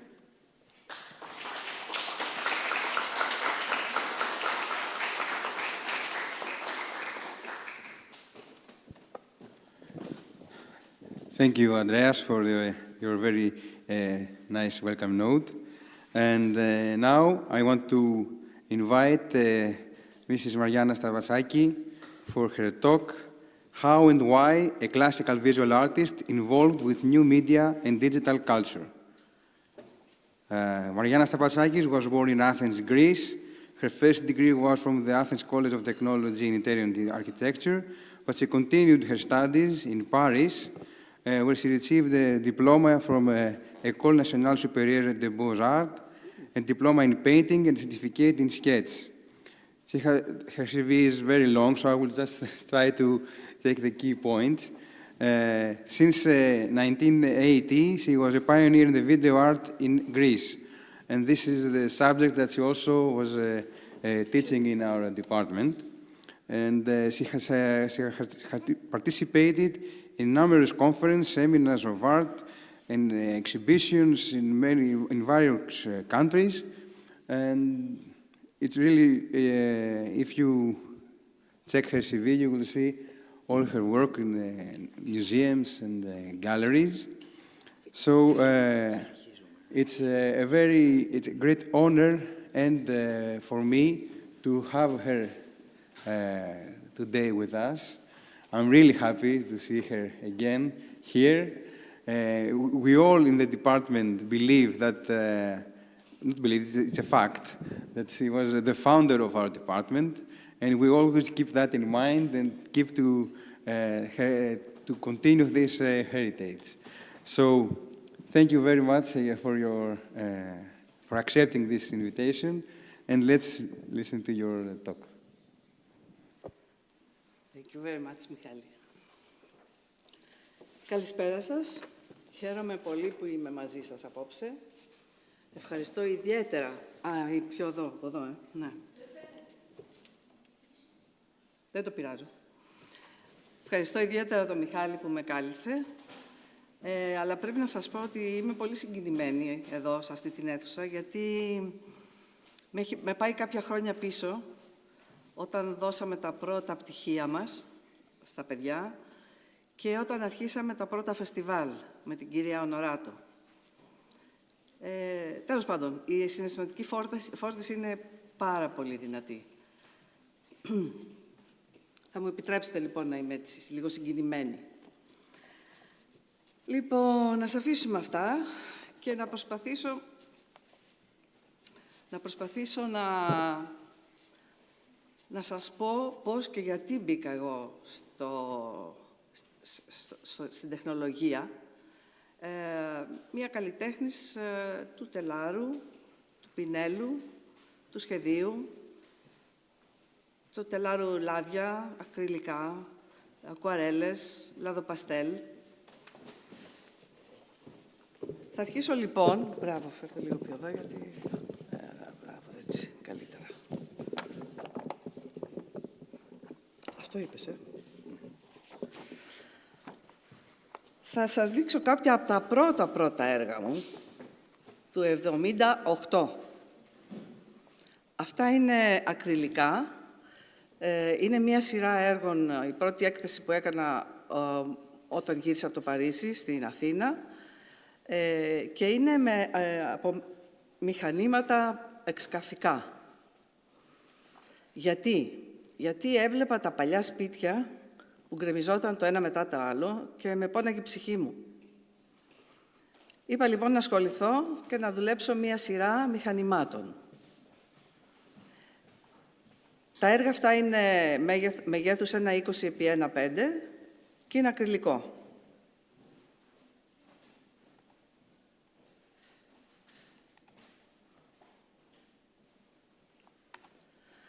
Τώρα, αρχίζει η περιπέτεια. Παρατηρώντας τη θάλασσα, επί ώρες, καθόμουν και προσπαθούσα να συλλάβω τα σχήματα που βγαίναν από τις ανακλάσεις, τα φώτα, την κίνηση, αυτή την συνεχή κίνηση της θάλασσας, και ήθελα να κάνω κάποιο έργο με αυτό. Φυσικά αυτό δεν ήταν δυνατόν, διότι πώς θα πιάσεις το νερό και ειδικά της θάλασσας να δουλέψεις. Και κυρίως στην εποχή εκείνη, γιατί μιλάμε για το 1980. Άρχισα λοιπόν να ψάχνω να βρω ένα υλικό το οποίο να έχει ιδιότητες που μοιάζαν με αυτές της θάλασσας. Κατάφερα να βρω την ανοξίδωτη λαμαρίνα. Ήταν πολύ κοντά οι ιδιότητες που είχε. Είχε ανακλάσεις διαστραυλωμένες, δεν ήταν καθρέφτης. Άλλαζαν τα φώτα ανάλογα με τις κινήσεις ή με το φως που κινούσες μπροστά από τις λαμαρίνες ή με το πέρασμα της ώρας, πρωί, μεσημέρι, βράδυ, και άρχισα να φτιάχνω έργα από λαμαρίνες.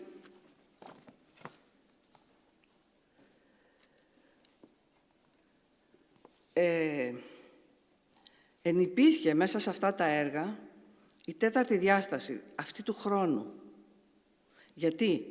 Γιατί και εδώ με τις ανακλάσεις που είχε, το έργο υπήρχε. Είχε τα υποκειμενικά στοιχεία, είχε την επιλογή του υλικού, τις φόρμες, τους γραφισμούς που έβαζα επάνω, όμως υπήρχαν και τα αντικειμενικά στοιχεία, δηλαδή αυτά που προκαλούνταν από τις κινήσεις εκτός του έργου, του θεατή ή τα φώτα που περνάγανε.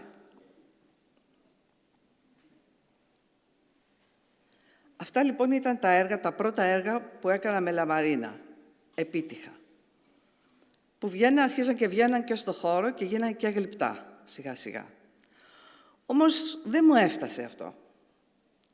Γιατί πάνω σε αυτά τα έργα έβλεπα εγώ κάποιες ώρες σχήματα και φώτα, τα οποία μετά χανότανε. Άρχισα λοιπόν να ψάχνω άλλο υλικό, να ψάχνω ένα υλικό που θα μπορούσε να με βοηθήσει να εχμαλωτήσω αυτά τα στοιχεία που έβρισκα, να τα κάνω εικόνα και να τα επεξεργαστώ. Έτσι ήρθε η ανάγκη της κάμερας. Πρέπει να πω ότι εκείνη την εποχή οι κάμερες δεν ήταν τόσο έτσι όπως είναι τώρα, ήταν πολύ δύσκολο να βρεις κάμερα, δεν υπήρχαν προγράμματα για μοντάζ, εννοείται. Και με βοήθεια φίλων που μου δανείσανε μηχανήματα, άρχισα να φιλμάρω μέσα από τα έργα που είχα φτιάξει. Κινούσα χρώματα, σχήματα μπροστά από τα έργα Φιλμάριζα και έκανα το μοντάζ με 2 VHS. Stop, play, forward, reward. Επειδή όμως έχω και ένα πρόβλημα, έχω μια συναισθησία πολύ έντονη ήχου και εικόνας, μου έλειπε ο ήχος. Ήθελα και ήχο. Και δεν μου αρκούσε ο ήχος που μπορεί να έκανε η θάλασσα ή ο ήχος. Ήθελα να γραφτεί ο ήχος πάνω στο έργο μου. Έτσι άρχισα να συνεργάζομαι με μουσικούς. Τα πρώτα λοιπόν βίντεο που είχα φτιάξει, τα οποία είχαν γίνει με αυτό το μοντάζ που σας είπα, το 1984, ήταν μαζί με μία παρέα 3-4 ακόμα ατόμων. Είμαστε οι πρώτοι που κάναμε βίντεο τέχνη στην Ελλάδα. Συνεργάστηκα με το μουσικό Θανάση Σλατάνο και παρουσιάσαμε σε ένα φεστιβάλ πολύ σημαντικό που γινόταν στο Γκέτε, στην Αθήνα, βίντεο, slide και live μουσική. Αυτά είναι stills από τα βίντεο, τα οποία, όπως σας είπα, είναι τραβηγμένα μέσα από τα έργα μου.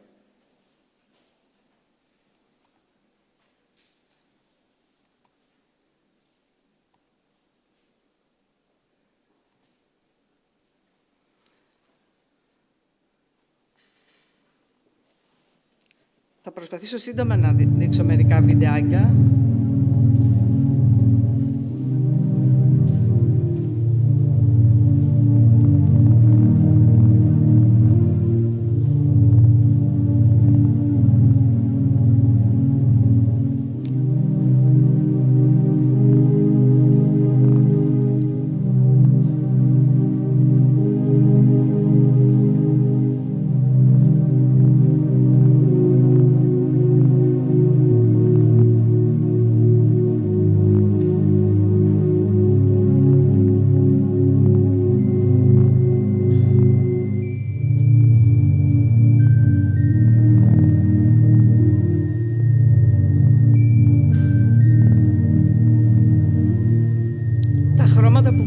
Είναι ζελατίνες, τις οποίες κινούσα απέναντι από το έργο.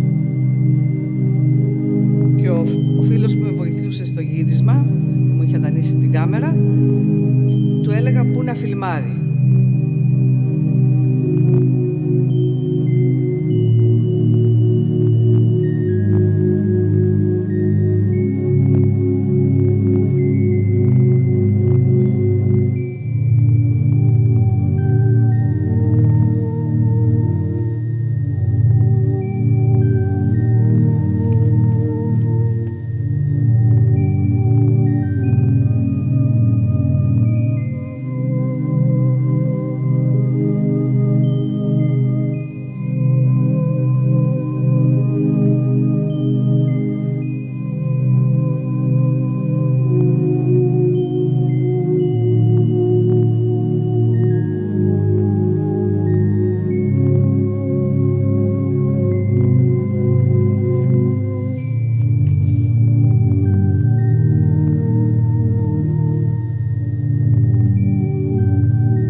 Δεν τα αφήνω ολόκληρο να παιχτεί για να μπορέσουμε να δούμε όσο γίνεται περισσότερα. Αλλά παίρνετε σαφώς μία ιδέα. Αυτό είναι ντοκιμαντέρ που είχα φιλμάρει από την τηλεόραση, ντοκιμαντέρ του πολέμου. Μετά τα πρόβαλα πάνω στη Λαμαρίνα, το έργο που ήταν σχεδιασμένο, και τα φιλμάρισα μέσα από εκεί.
λεπτό.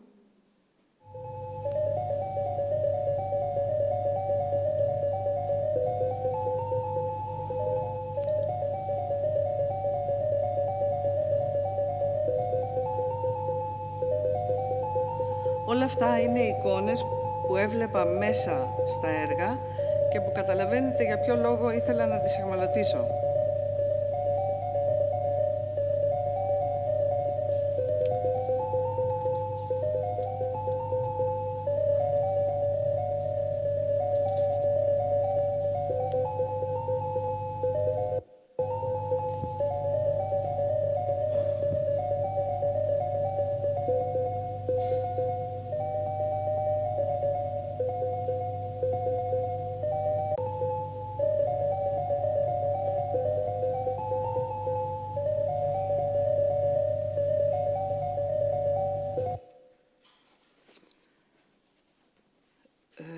Ένα άλλο μεγάλο έργο. Λοιπόν, επειδή όμως είναι πολλά τα χρόνια που δουλεύω και είναι πολλά τα έργα, έκανα μία αυστηρή επιλογή σε τρία σημαντικά έργα, κυρίως, της δουλειάς μου, που είναι η τριλογία «Γέννηση, ζωή, θάνατος».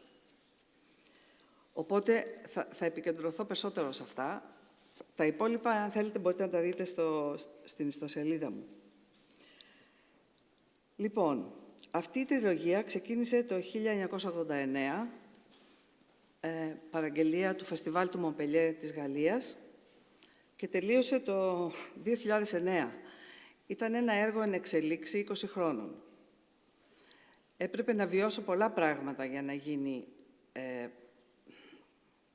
πραγματικά δυνατό αυτό το έργο. Βεβαίως, στο ενδιάμεσο έφτιαχνα και άλλα έργα, δεν ήταν μόνο αυτό.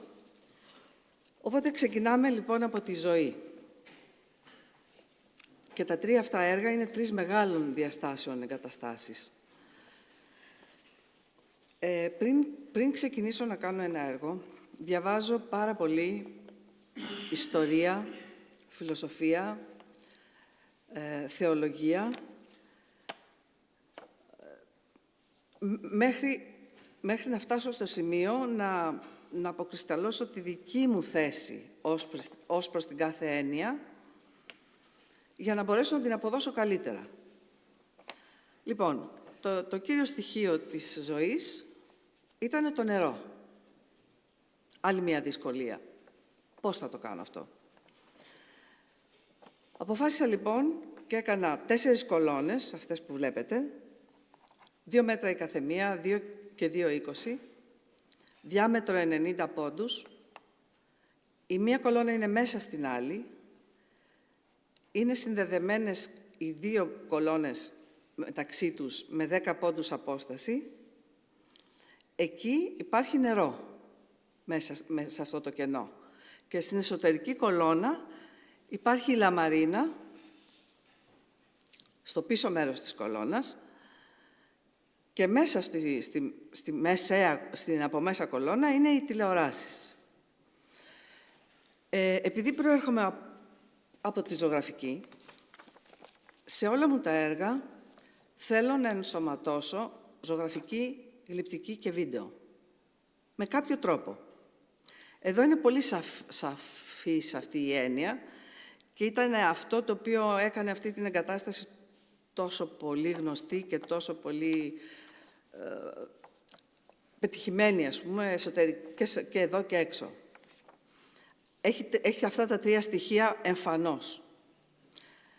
Η ιδέα λοιπόν ήταν ότι κάνεις μια βουτιά στη θάλασσα, ανακαλύπτεις έναν αρχαίο ναό, εξού οι 4 κολόνες, και αρχίσεις να κολυμπάς γύρω από τον ναό, και επειδή μέσα στη θάλασσα όταν μπαίνουμε, αρχίζουμε και έχουμε διαστραβλωμένοι κάπως τις εικόνες, διαστραβλωμένες, κάνουμε διάφορους συνειρμούς. Κάθε φορά λοιπόν στην κάθε εγκατάσταση, εκτός από την φιλοσοφική έννοια, έπρεπε να βρω και το σημείο από το οποίο θα έπαιρνα τις εικόνες που θα δούλευα. Στο συγκεκριμένο λοιπόν έργο, αποφάσισα να χρησιμοποιήσω και να δουλέψω πάνω στο ναό της Αφέας στην Αίγινα. Είναι ένας εκπληκτικός ναός που έχουμε, και είναι ο μόνος δίπατος ναός που υπάρχει. Επομένως, πήγα εκεί επί τόπου, έκανα τα γυρίσματά μου και από εκεί και έπειτα δημιουργήθηκε αυτό το έργο. Αυτό το έργο έχει ταξιδέψει, ο τίτλος του είναι «Τα φαντάσματα της Μεσογείου ή οι αντικατοπτρισμοί του παρελθόντος». Η μουσική είναι της Γαλλίδας Ερμελίν Λεμεζό. Αυτή η εγκατάσταση πραγματοποιήθηκε στη Γαλλία, διότι δεν υπήρχε εργοστάσιο να γίνουν αυτές οι κολόνες στην Ελλάδα. Κόστισε 10 εκατομμύρια δραχμές από τους Γάλλους και έχει εκτεθεί στη Γαλλία, στο Μομπελιέ, πρώτη φορά, στο Στρασβούργο, στο Γκεμπβιλέρ, στο Μουσείο Σύγχρονης Τέχνης της Νίκαιας, στην Ιταλία, στη Ρώμη, στη Γερμανία, στο Βερολίνο, στην Τουρκία, στο Μπιενάλε της Κωνσταντινούπολης και στην Ελλάδα, Αθήνα, Θεσσαλονίκη, Πάτρα, Ρέθυμνο, Χανιά, Ρόδο. Τώρα αυτό το έργο ανήκει στο Μουσείο Σύγχρονης Τέχνης Κρήτης και είναι και το πρώτο σύγχρονο έργο που εκτέθηκε στο Αρχαιολογικό Μουσείο της Αθήνας. Εντός δηλαδή Αρχαιολογικού Μουσείου είναι το πρώτο έργο που έχει εκτεθεί. Για μένα είναι η καλύτερη έκθεση, η πιο συγκινητική έκθεση που έχω κάνει, όταν ένα έργο μου μπορεί να σταθεί τόσο επάξια δίπλα από τα αριστουργήματα. Ακόμα όμως αυτό το έργο μπορεί να σταθεί και σε τζαμί, όπως βλέπετε. Έχει εκτεθεί στο τζαμί στο Ρέθυμνο.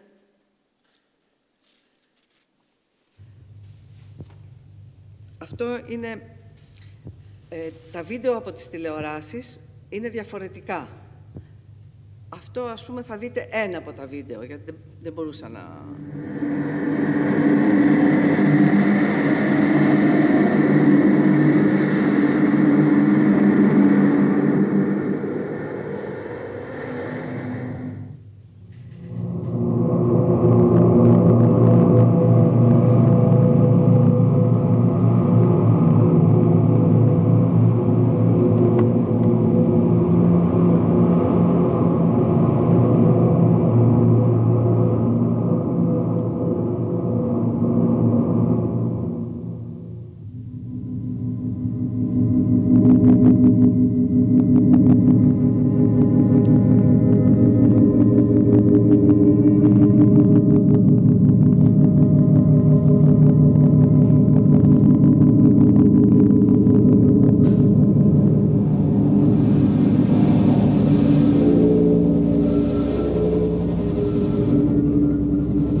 Βέβαια και τότε το μοντάζ ήταν πάρα πολύ δύσκολο και με βοήθησε ένα κανάλι του Στρασβούργου που μου διέθεσε τα μηχανήματά του. Αλλιώς δεν θα μπορούσε να έχει γίνει.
βίσμα πάνω στη Λαμαρίνα δεν έχουν γίνει με κάποιο πρόγραμμα που μπορούμε κάλλιστα να κάνουμε τώρα, όπως καταλαβαίνετε.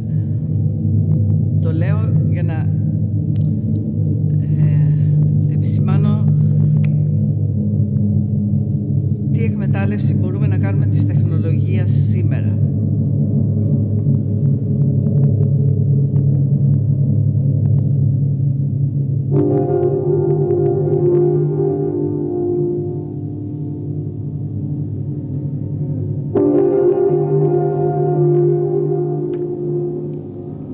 Όμως η φαντασία πάντα βοηθάει, γιατί γίνανε τα γυρίσματα μέσα από τη Λαμαρίνα εδώ, αλλά εγώ παράλληλα τη Λαμαρίνα την κούναγα την ώρα που ο φίλος και συνάδελφος Ρομπέρ Καέν φιλμάριζε, ή όταν φιλμάριζα εγώ κούναγε εκείνος τη Λαμαρίνα για να γίνουν αυτές οι διαστραβλώσεις.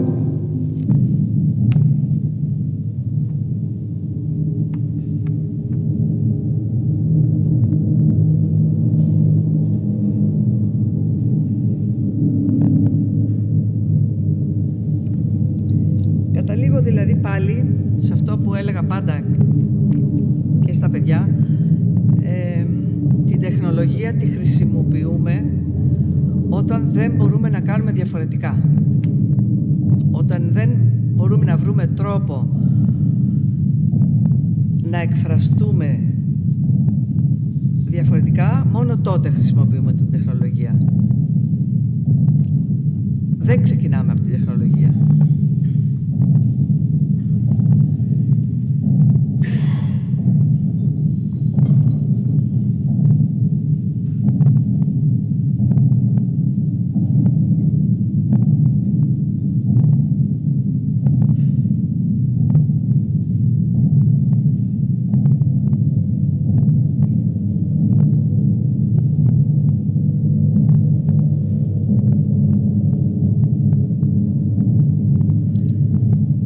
Όπως βλέπετε και στο βίντεο και στην ίδια την εγκατάσταση, το βασικό στοιχείο είναι το νερό, από το οποίο προήλθε η ζωή βέβαια, το οποίο λειτουργεί σαν αρχαίτικο στοιχείο της γέννησης, η κολόνα που είναι ο κεντρικός εικαστικός άξονας, η κατακόρυφος, το ζωντανό όρθιο άτομο και το βίντεο που είναι η κίνηση του ανθρώπινου ματιού που παρατηρεί και καταγράφει τον περιβάλλοντα χώρο.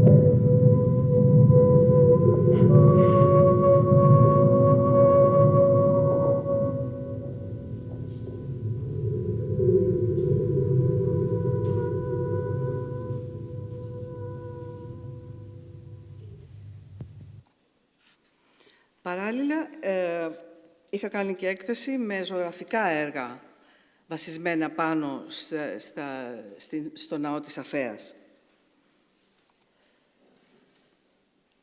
Εδώ είναι μια άλλη εγκατάσταση που έγινε, εκπροσώπησα το γαλλικό κράτος στη Ρόδο όταν γιορτάσανε τα 2.400 χρόνια της ίδρυσης της πόλης της Ρόδου. Εκεί είχα κάνει αυτή την εγκατάσταση, της οποίας το βίντεο αποτελείται από τις τρεις αρχαίες πόλεις όταν αποφάσισαν να κάνουν και να δημιουργήσουν την πόλη της Ρόδου. Δεν θα σας βάλω αυτό το βίντεο, απλώς σας δείχνω την εγκατάσταση. Το έργο επίσης που έγινε στο κτίριο των Ιπποτών που ανήκει στη Γαλλία. Αυτά είναι στυλς από το βίντεο. Εδώ πάμε σε ένα άλλο έργο στο Βυζάντιο, το οποίο έγινε όταν είχαμε την προεδρία της ΕΟΚ εδώ στην Κέρκυρα και έγινε στο παλιό φρούριο στις αλευραποθήκες. Αυτό ήταν μια παραγγελία του Υπουργείου Πολιτισμού σε ένα σύγχρονο καλλιτέχνη με σύγχρονα μέσα να αποδώσει την ιστορία του Βυζαντίου κατά κάποιο τρόπο. Στυλς από τα βίντεο.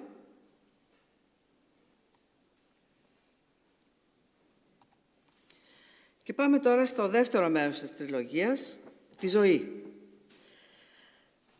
Ο τίτλος αυτής της εγκατάστασης που αφορά τη ζωή είναι «Υπόγειες διαδρομές Παύλα Λαύριο». Έγινε το 1997.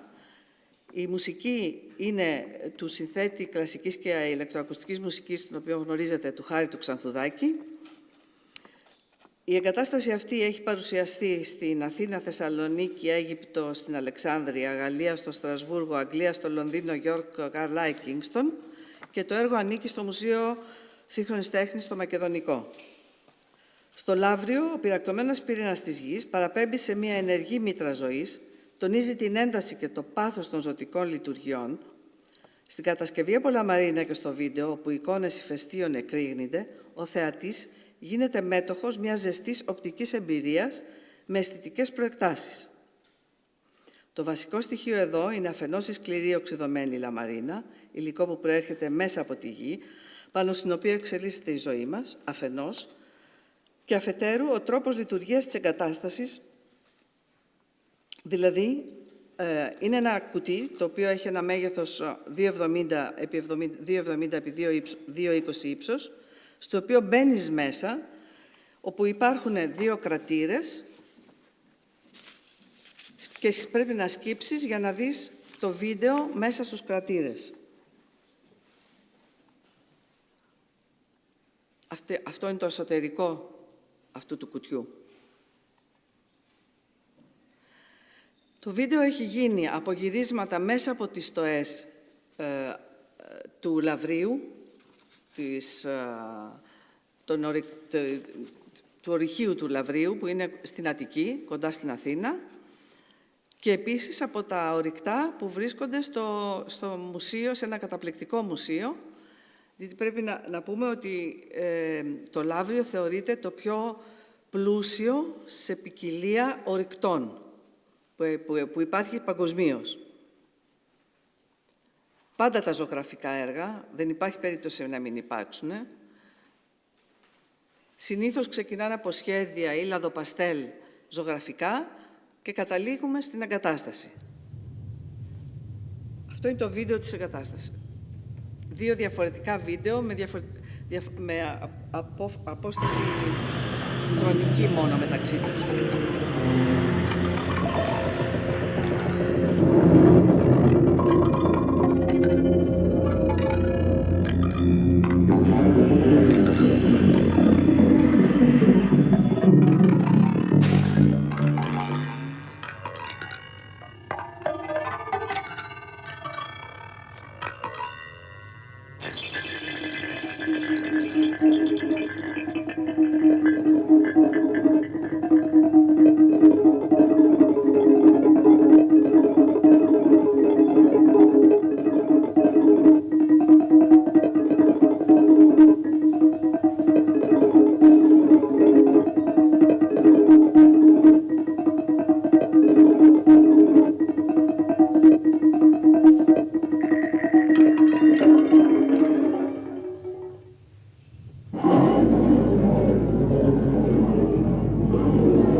Και πάμε στο τρίτο μέρος της τριλογίας, σε ένα θέμα το οποίο σίγουρα το σκεφτόμαστε όλοι.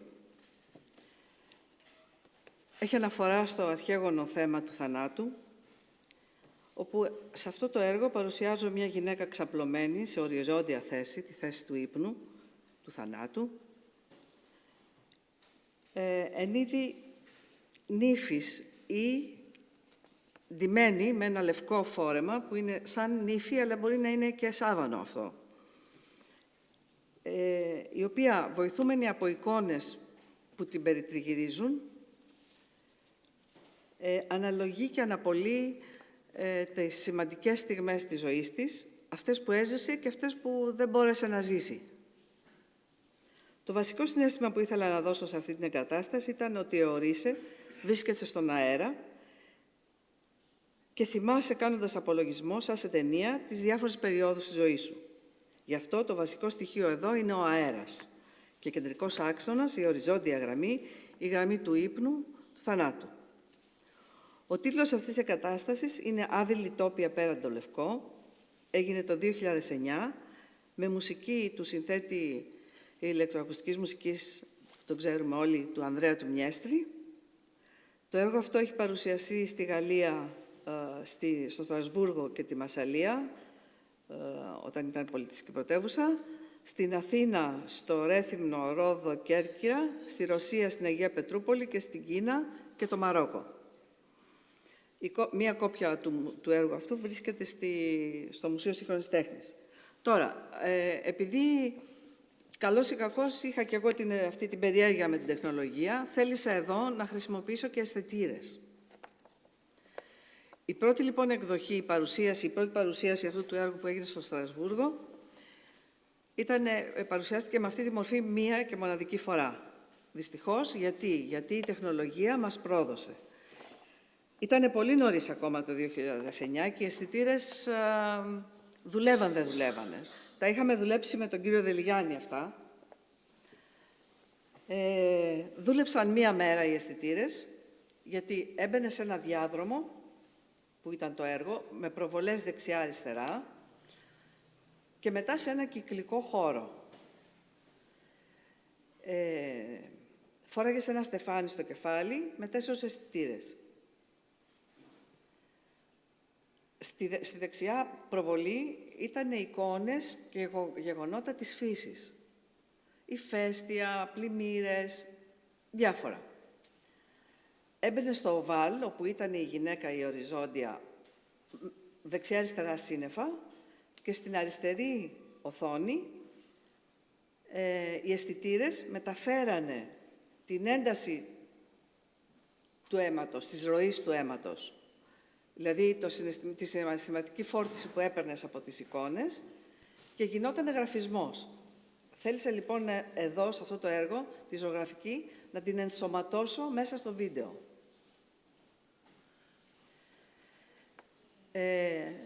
Επειδή μας πρόδωσε όμως η τεχνολογία, αναγκάστηκα από εκεί και έπειτα να δώσω άλλη μορφή στο έργο και έκτοτε παρουσιάζεται σαν μια τρικάναλη μεγάλη εγκατάσταση.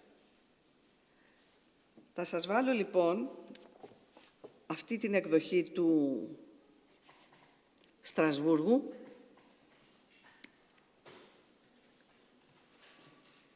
Αυτές είναι οι εικόνες από την εγκατάσταση. Αυτή είναι η εγκατάσταση. Το βίντεο φαινόταν και από μέσα και απ' έξω. Αυτή ήταν η μορφή που δινόταν, η γραφική μορφή της ροής του αίματος.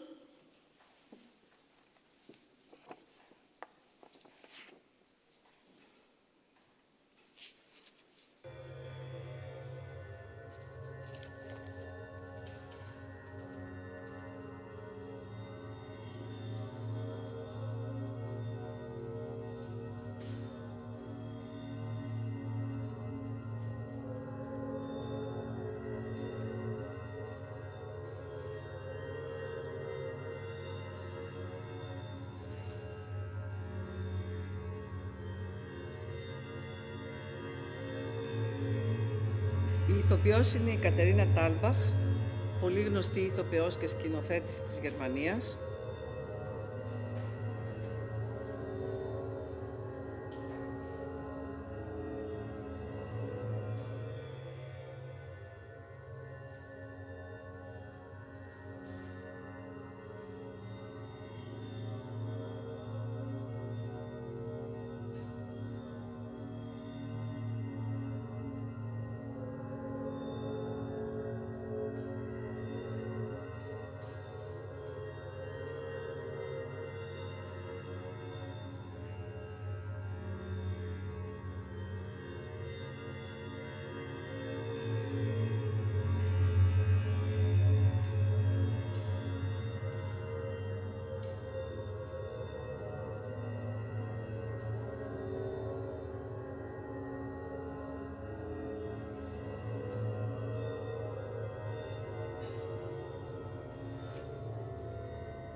τελευταία παρατήρηση που έχω κρατήσει από ένα θεατή ήταν ότι αισθάνθηκε σαν να είχε μπει σε ένα από τους τάφους των βασιλέων στην Αίγυπτο. Και μου άρεσε πάρα πολύ αυτό. Είναι η αλήθεια βέβαια ότι εγώ είχα ταξιδέψει στην Αίγυπτο όταν δούλευα αυτό το έργο. Είχα πάει και στους τάφους αυτούς, είχα πάει και στο νεκροταφείο του Καΐρου, όπου ζουν άνθρωποι μέσα στους τάφους και είχα ζήσει πολλά πράγματα. Αυτή είναι η μορφή που στη συνέχεια δείχνεται το έργο, με τις 3 μεγάλες προβολές. Σπάνια γράφω κείμενα για το έργο μου, γι' αυτό όμως έγραψα ένα μικρό, από το οποίο θέλω μόνο μία παράγραφο να σας διαβάσω. Αν φοβάμαι το θάνατο, οι μόνες φορές που τον φοβάμαι είναι όταν με αγγίζει η ομορφιά. Και από την άλλη μεριά όμως, όταν σε αγγίζει η ομορφιά, δεν σε απασχολεί ο θάνατος.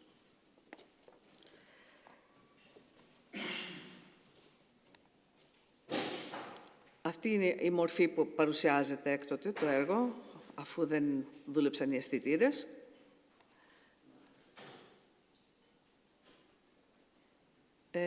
Αυτό είναι το βίντεο τώρα από το Μουσείο Σύγχρονης Τέχνης. Δεν ξέρω αν θέλετε, αν έχετε διάθεση να σας το δείξω. Πάμε παρακάτω και αν θέλετε το... Εδώ είναι ένα mapping projection που έκανα στο Μέγαρο Μουσικής Αθηνών, στη Γυάλινη είσοδο, στο πλαίσιο του φεστιβάλ μας που είχε γίνει εκεί, το 2017, αν δεν κάνω λάθος.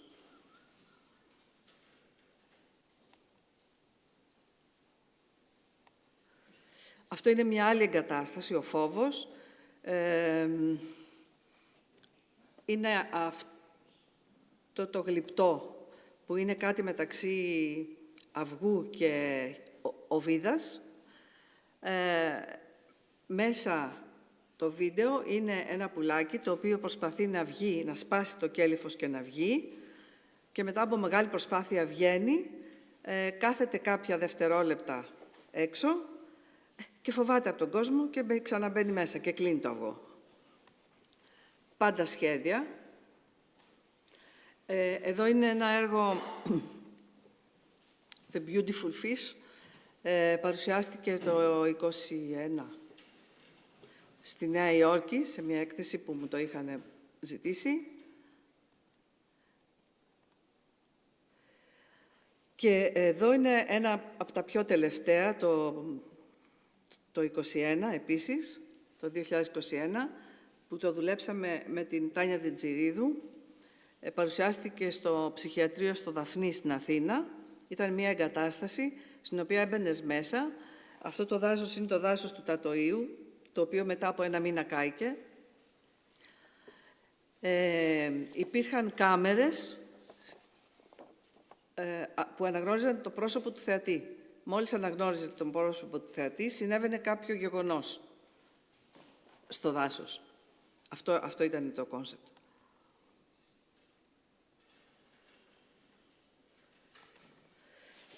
Ευχαριστώ πάρα πολύ για την προσοχή σας. Εάν θέλετε να ρωτήσετε κάτι, είμαι στη διάθεσή σας. Εάν θέλετε να δείτε και άλλα έργα, αυτό είναι το site μου και το email μου, αν θέλετε να επικοινωνήσετε. Και σας ευχαριστώ πάρα πολύ.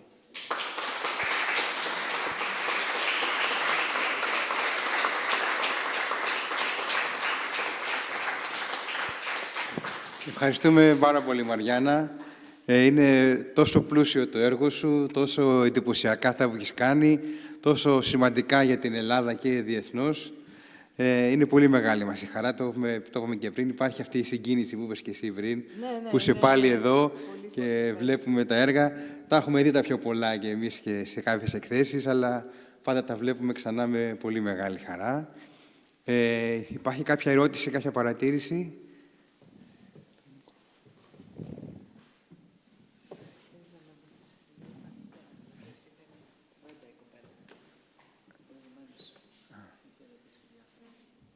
Εμείς ελληνικά μιλάμε. Τέλεια. Συγχαρητήρια, ήταν πάρα πολύ ωραία η παρουσίαση. Έχω μία απορία.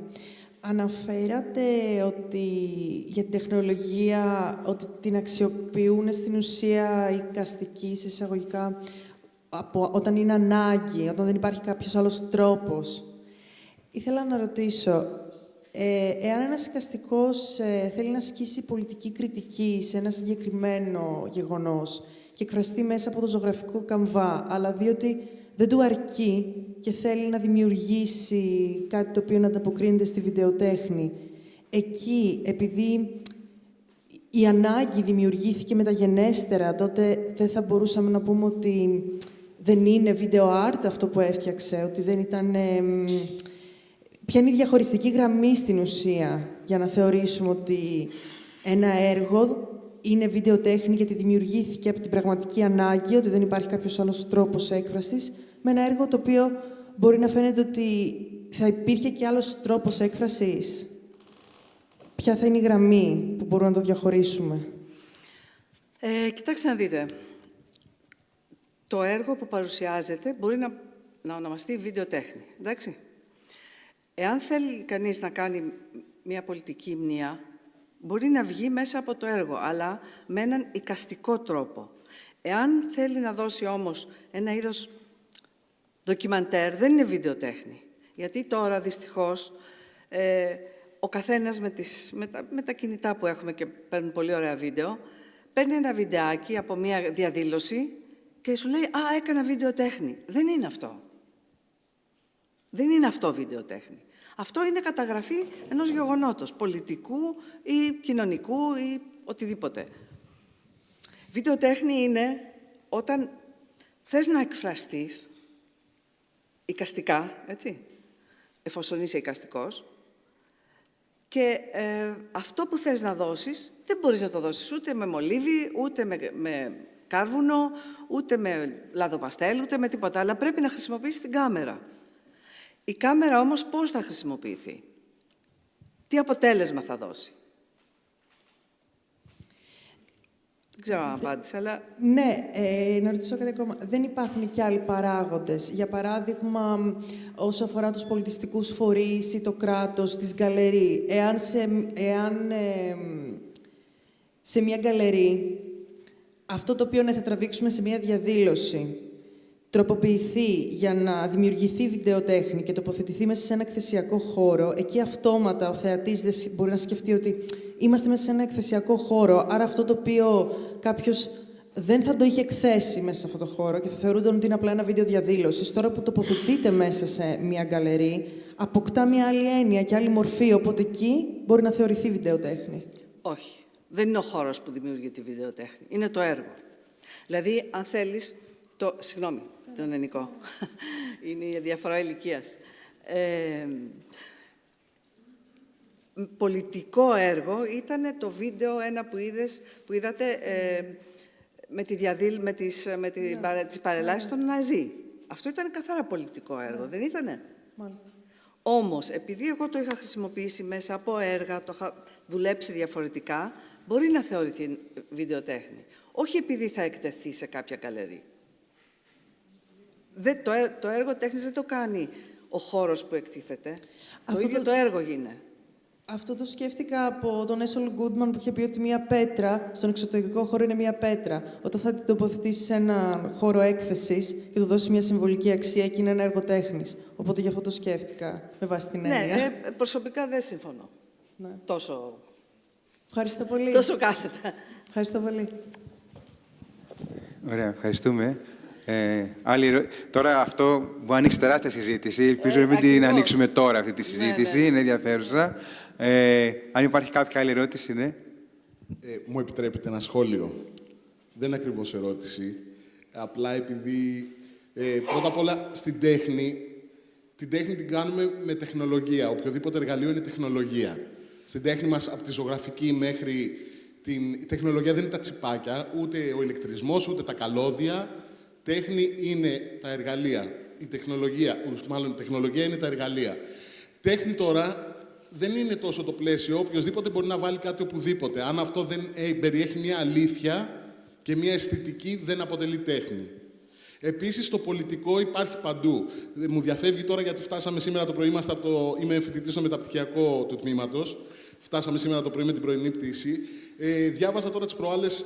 Είναι ένας πολύ διάσημος ψυχαναλυτής του 21ου αιώνα, ο οποίος έγραψε, γιατί Έχει παίξει πάρα πολύ αυτό τα τελευταία χρόνια, τις τελευταίες δεκαετίες, κάπως του διαχωρισμού του τι είναι πολιτικό, τι είναι ιδιωτικό.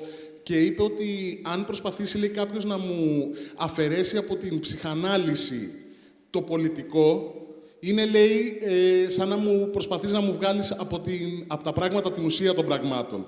Οπότε η τέχνη εκ των πραγμάτων είναι πολιτική. Δεν διαχωρίζεται σε διακοσμητική τέχνη και σε πολιτική τέχνη. Οτιδήποτε κάνουμε στην τέχνη είναι πολιτικό. Είναι μια δήλωση. Είναι μια πραγματικότητα η οποία άπτεται της αντίληψής μας του κοινωνικού περιβάλλοντος που ζούμε μέσα.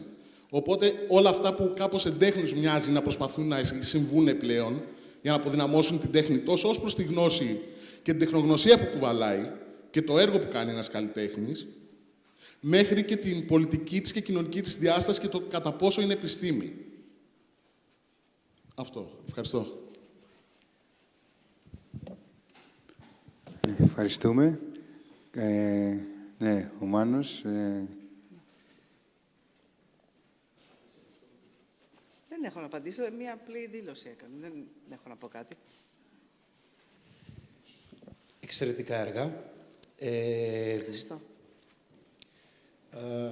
Κάποια σχόλια θα τα συζητήσουμε κάποια άλλη φορά. Σχετικά με τη μουσική, θέλω να σταθώ στη μουσική που είπατε και εσείς την πρώτη στιγμή, ότι νιώσατε ότι θέλετε να έχει ήχο το έργο και μάλιστα την έχουν κάνει και πολύ αγαπημένοι άνθρωποι. Μήπως μπορείτε να πείτε κάποια πράγματα περισσότερο για ανθρώπους σαν και εμένα που γράφουμε εφαρμοσμένη τέχνη, δηλαδή συνεργαζόμαστε με σκηνοθέτες, συνεργαζόμαστε γενικότερα πέρα από την προσωπική μας τέχνη. Πώς δουλεύετε σε αυτά τα έργα, τέλος πάντων, με τον συνθέτη?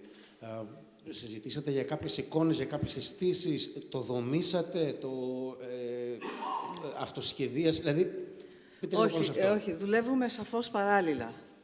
Δηλαδή, ήδη τώρα, επειδή τα καινούργια έργα που ετοιμάζω, δύο, ένα για τη Νέα Υόρκη και ένα για την Αθήνα, τη μουσική θα την κάνει πάλι ο Ανδρέας ο Μιέστρης. Συνεργαζόμαστε πάρα πολύ καλά μαζί. Τώρα συναντηθήκαμε, του είπα την ιδέα, του είπα περίπου τι ήχους ακούω, γιατί χωρίς να το θέλω, το θέμα της συναισθησίας, αυτό που είπα πριν, είναι πάρα πολύ έντονο. Όταν βλέπω κάτι, ακούω και ήχο. Καλός ή κακός. Του είπα λοιπόν αυτά τα πράγματα. Μόλις έχω τις πρώτες εικόνες, θα του τις στείλω.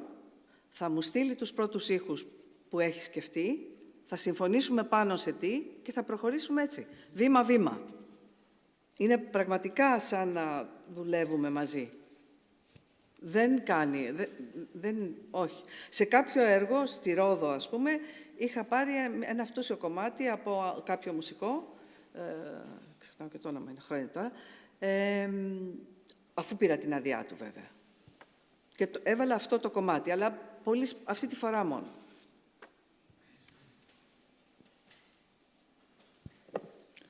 Ωραία, ευχαριστούμε.